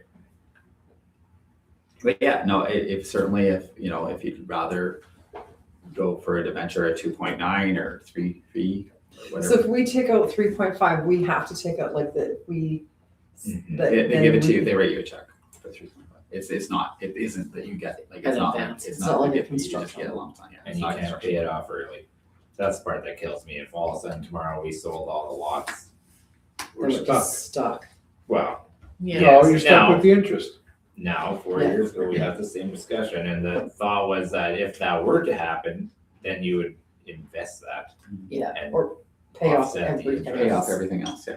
You could pay off the other loans. And you get a discounted. Yeah, because I mean, 4.2 is pretty reasonable. So I just don't understand what our options are with the raw water intake. Like, what are we supposed to do with it? Can you not make a tender that says this is how much we're gonna spend? I don't think so. Who's gonna Why not? reply to it? Yeah, Well, I wouldn't take the time to do it if somebody was dictating, just like an insurance policy. I'm willing to. This say is, I will only pay this much, well, I'd say, good, go away. Yeah, you're right. Yeah, I'm gonna Careful what insure this you- house and I'm careful gonna what pay you $600. ask for. Yes.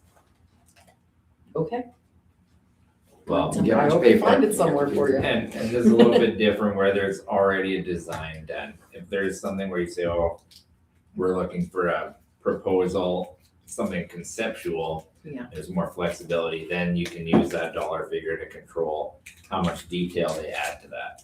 But it's done, like, this is what we want this box built. It's hard to be like, we want this box built for $50 instead of we want this box built for $500. Yeah, but if we don't think the box is built, we think the box is way overpriced for what's there, it's a little different. But then we need the tender numbers to know that. Like, we need to go to tender to learn that information. And then if it came back at like, oh, it's coming back at $5 million, then we gotta have a conversation here. And probably a conversation with AE and be like, hey, The process has to be that you've gotta, I mean, I know we're in two different things right now, because now we're talking about like how much we're borrowing money for this stuff. But your process regarding that project is like, you've gotta go to tender, find out what the tender pricing, the competitive tender pricing is, and then, good for you guys to have said, this is great, is we will separate out some of the stuff that is maybe. Yeah. I don't wanna say luxury, because it's not, but are other things that maybe we can live without, on that project. So then when you award the tender, then you can not award those parts. Or leave them as a let's see kind of thing. But yeah, so that's what you have to do on that tender, which that's future, hopefully tonight. And then on this piece though, like from the borrowing, yeah, whatever, if you'd rather borrow 3 or you'd rather borrow 2.8, you know, it doesn't make any, never mind. Just that, yeah, we'd have to be prepared to have a conversation again regarding the and that's not a bad thing. We don't have to borrow it all now and have it sitting now. Yeah, like I don't think we are getting under the gun. Like this project is going along. Yeah. We just got our first bill today, and we'll pay it. We'll be able to pay for it, but we need to get. We're gonna have Yeah. 0 Yeah, this is first reading today, minus. and we're gonna have a meeting in 2 weeks. Hopefully, we'll be whatever we settle on. Hopefully, in 2 weeks we will have the second. I think we've already agreed that's a done deal. I mean, there's nothing we can do about it without not paying them, and that probably would be a good idea.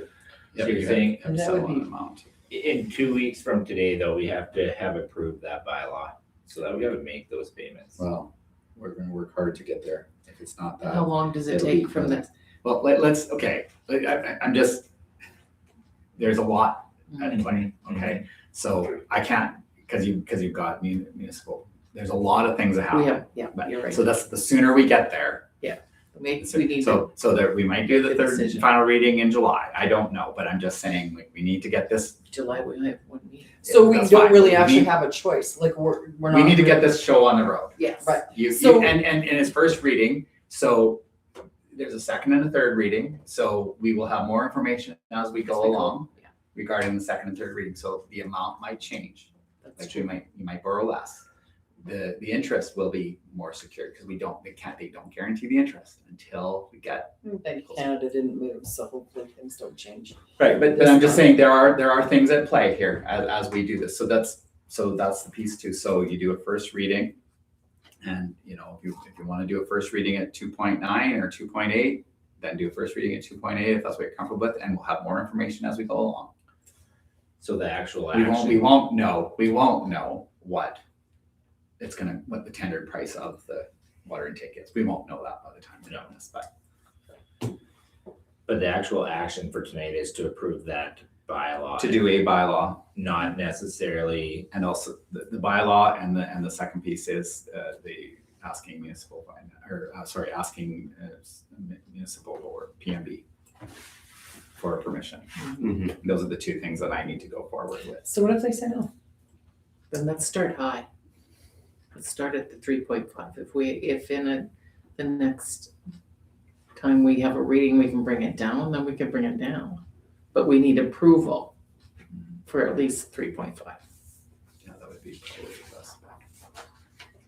Because if you get approved for 3.5, you don't have to take You it. don't have to, no. It's So- No, this is,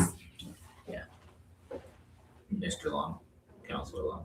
You had started off the conversation by, you, and maybe I'm wrong, but you would be in favor of X if we created policies that when we did this, that this paid off this, and this paid off this.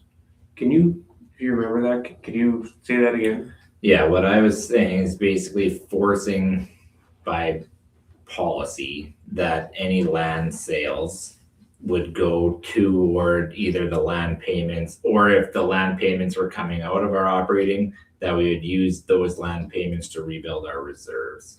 So then what would happen is you'd kind of force the operating taxpayer to pay for this payment year over year. So that whatever number where it said what the amount in operating on the right side of these, that number, sorry, that means it's bedtime. That number would go into operating, and then you would rebuild reserves or do something with that money that would be kind of forced. That money couldn't just go into operating. Right. Okay, so this is 3 readings. We do 3 readings on this, right? You need to have a motion to extend the meeting.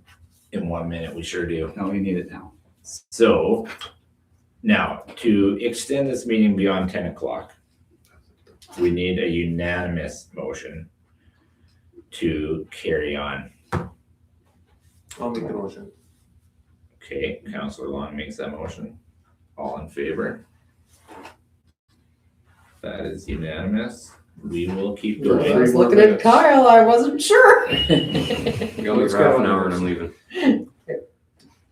Okay, Just being straight up. No, I'm getting up and walking out fair. at 10:30. and that's fine. Whether it's on this. And I or don't know not. if we're gonna get through all this anyway. Is your too phone bad, about so it's, 10:30? No. So, If they time alarm? so, Hours in this chamber is that 10:30 is late enough. I feel like Donna's, I will make the motion if that's, that we, for first reading of this bylaw. yeah. Okay.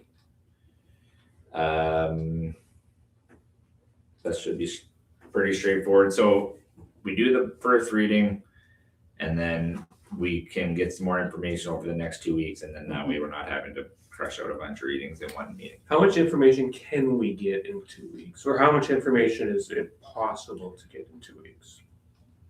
What information do you want? One thing I'd like to see is actually what the loan estimate would be over 15 years. I'm really scared that we are going to make ourselves house poor. Really, if we push it to 15 years, then we're struggling to pay that. I I'm already don't, at 20, so. that's what I mean. Like with 20, I'm even worried about that being able It's- to keep it's the a- payments intact. 60,000 more a year to pay. But Yeah, I but there's mean, more all of stuff our coming down the pipe. infrastructure. Yeah. Like, Yeah, this isn't the only thing that we'll be doing. Yeah. sure, we'll put stuff off for 3 years, but this is, This is 20. in 3 years, if we got to get another $5 million to do a bunch more lagoon or something else, then where's that? Piles. How do we keep making these giant payments that keep piling up? Some of those payments in 3 years will be gone though. So the railway subdivision will be just about gone in 3 years. Like we're getting. And Yeah. if there is, maybe the It's rest of not that land 2 will be mil, but sold by then 5 too. mils and Yeah. then Well, That's right. and that's where I was coming from. I'm hoping, and I'm not naive to think that we're gonna sell these lots in 2 years or even 5 years. But hopefully by 15 years, we'd have sold those lots. We could pay this off and then it's gone and we're not worrying about it. Well, it doesn't. I'm gonna be straight up, I would not be in favor of 15 years. I know. We might have some I- amended motions next meeting then.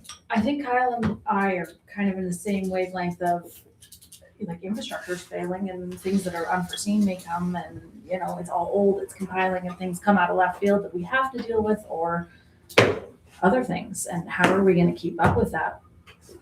Still live within our means, Yeah, there's something about living right up against that line. Yeah, I don't know if I wanna push that line. Does where this we are struggling motion- every month. Refer to 30 years? 20 and 30. But at 20, no, okay. No? So Sorry. we're still in the, Or not the you motion of bylaw? you jumped into the bylaw, which is fine. So if you want us to read the bylaw as I put forward. Oh, 7, we're still on 4. Yeah. So, but that's fine, because it is a result of the conversation about borrowing, so, which is okay. So it is 3.5 million and I've got it under 20 years in this, so with the 20 years and the payments of 130. I feel like this whole conversation should have come before the budget. I think this one should have come first. In the perfect world, it would have come, we were making a decision on the, I know, you the But- stormwater. that's, hindsight's always 20. When you go to ask for permission for this 3.5 mil, do you have to put how many years? Like, do you have to let them know that right off the get-go? Just reading the motion that I got here. No, Doesn't say, I didn't see it in the Doesn't say. bylaw. just What says, are you, talks about. what are we talking about in the bylaw? What did you not see in the bylaw? So in the bylaw, does it lists the amount and the year? Yeah. I was just looking for the year part of it. It just says the repayment.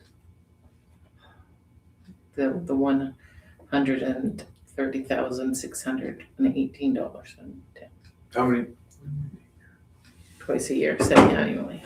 From 2027 to 2046, which is 20 2046. years. It's 20 years. Yeah. Okay, so we good with that for today?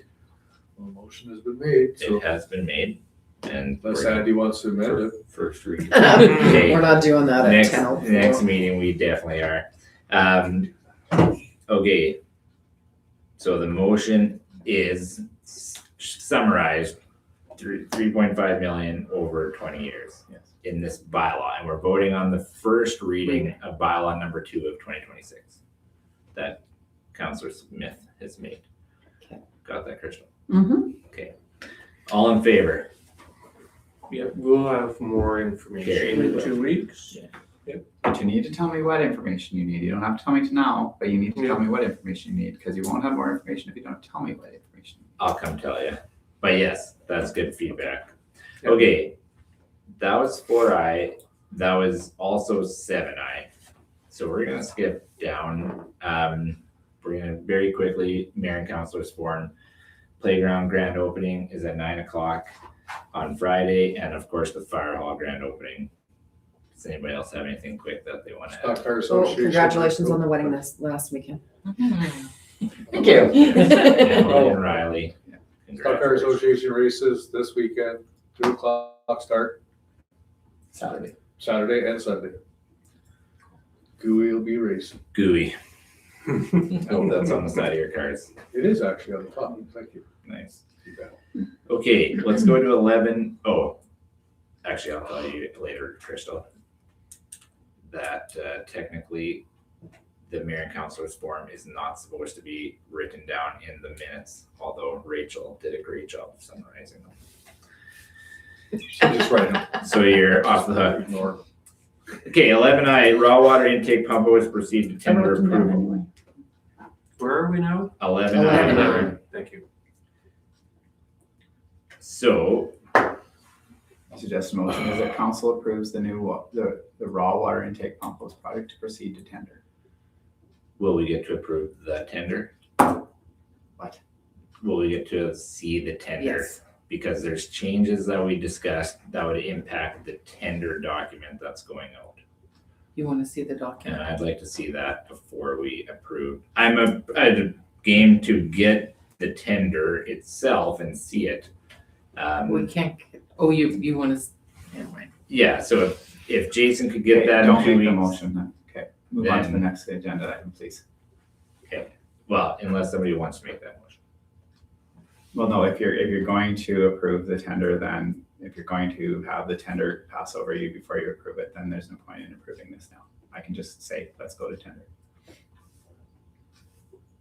Okay, we're going there. New business, 12I.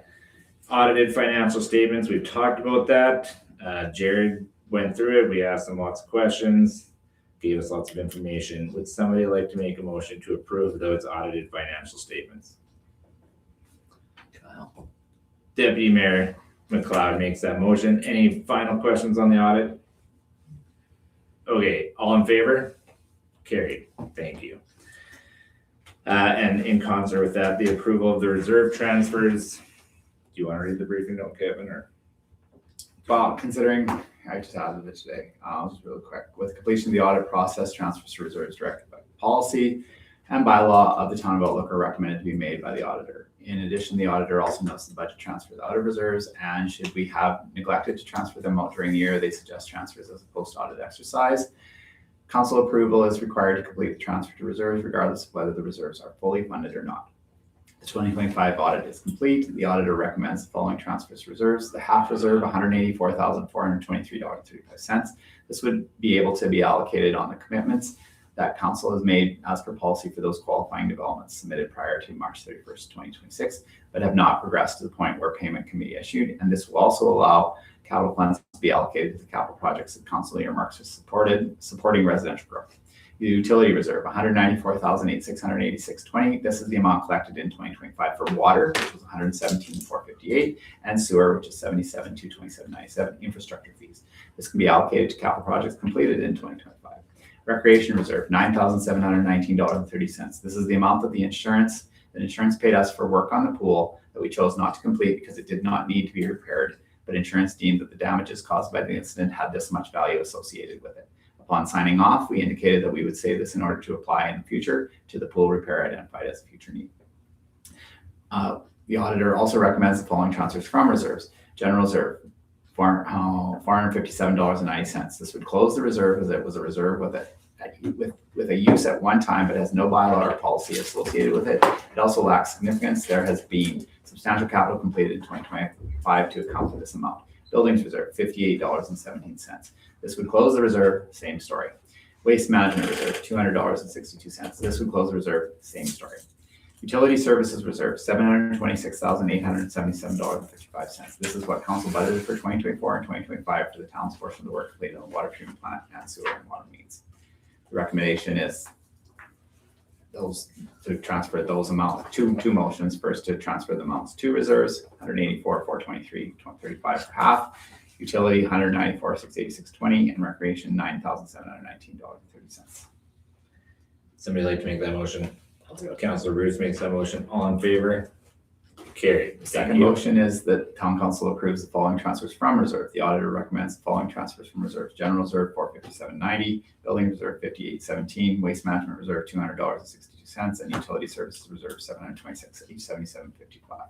Do you need it in the motion to actually close those as well? No, they will just close when they zero in. Okay, somebody like to make that motion?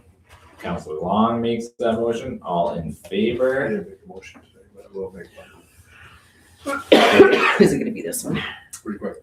We are going to a non-arm's length payment. Oh, We could shut down the meeting right now too if you want, but. All right, I make the motion. well, I was gonna make the end. okay, Counselor. Sure, okay. Smith had a cell phone allowance, 4 months. Counselor Deardahl makes that motion, all in favor, carried. Donna. Okay, we're going to 12 IB, the application to the Saskatchewan Municipal Board to approve the borrowing.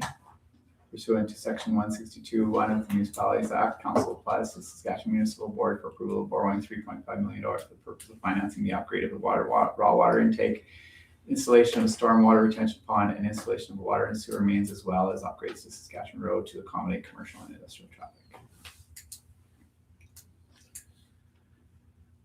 Which is we need to apply, but it's not like we're bound to what's right. Who wants to make that motion? Deputy Mayor McLeod makes that motion. All in favor? We've discussed that significantly. Okay, I think there's a decision point here. We have an in-camera item, land, legal, and labor. Are those in-camera things? This is a land issue. Would somebody want to make a motion? I make a motion, we go in camera. All right, thank you very much. All in favor? Carried. All right, everyone. Thanks for tuning in. Our first meeting going past 10 o'clock. I hope you all enjoyed it. We will see you again on June the 24th. So have a good night. We're at the Fire Hall Grand Or at the Fire Hall grand opening or the Playground grand opening on Friday. Or Or the stock car races. Oh, you almost missed it. Just about.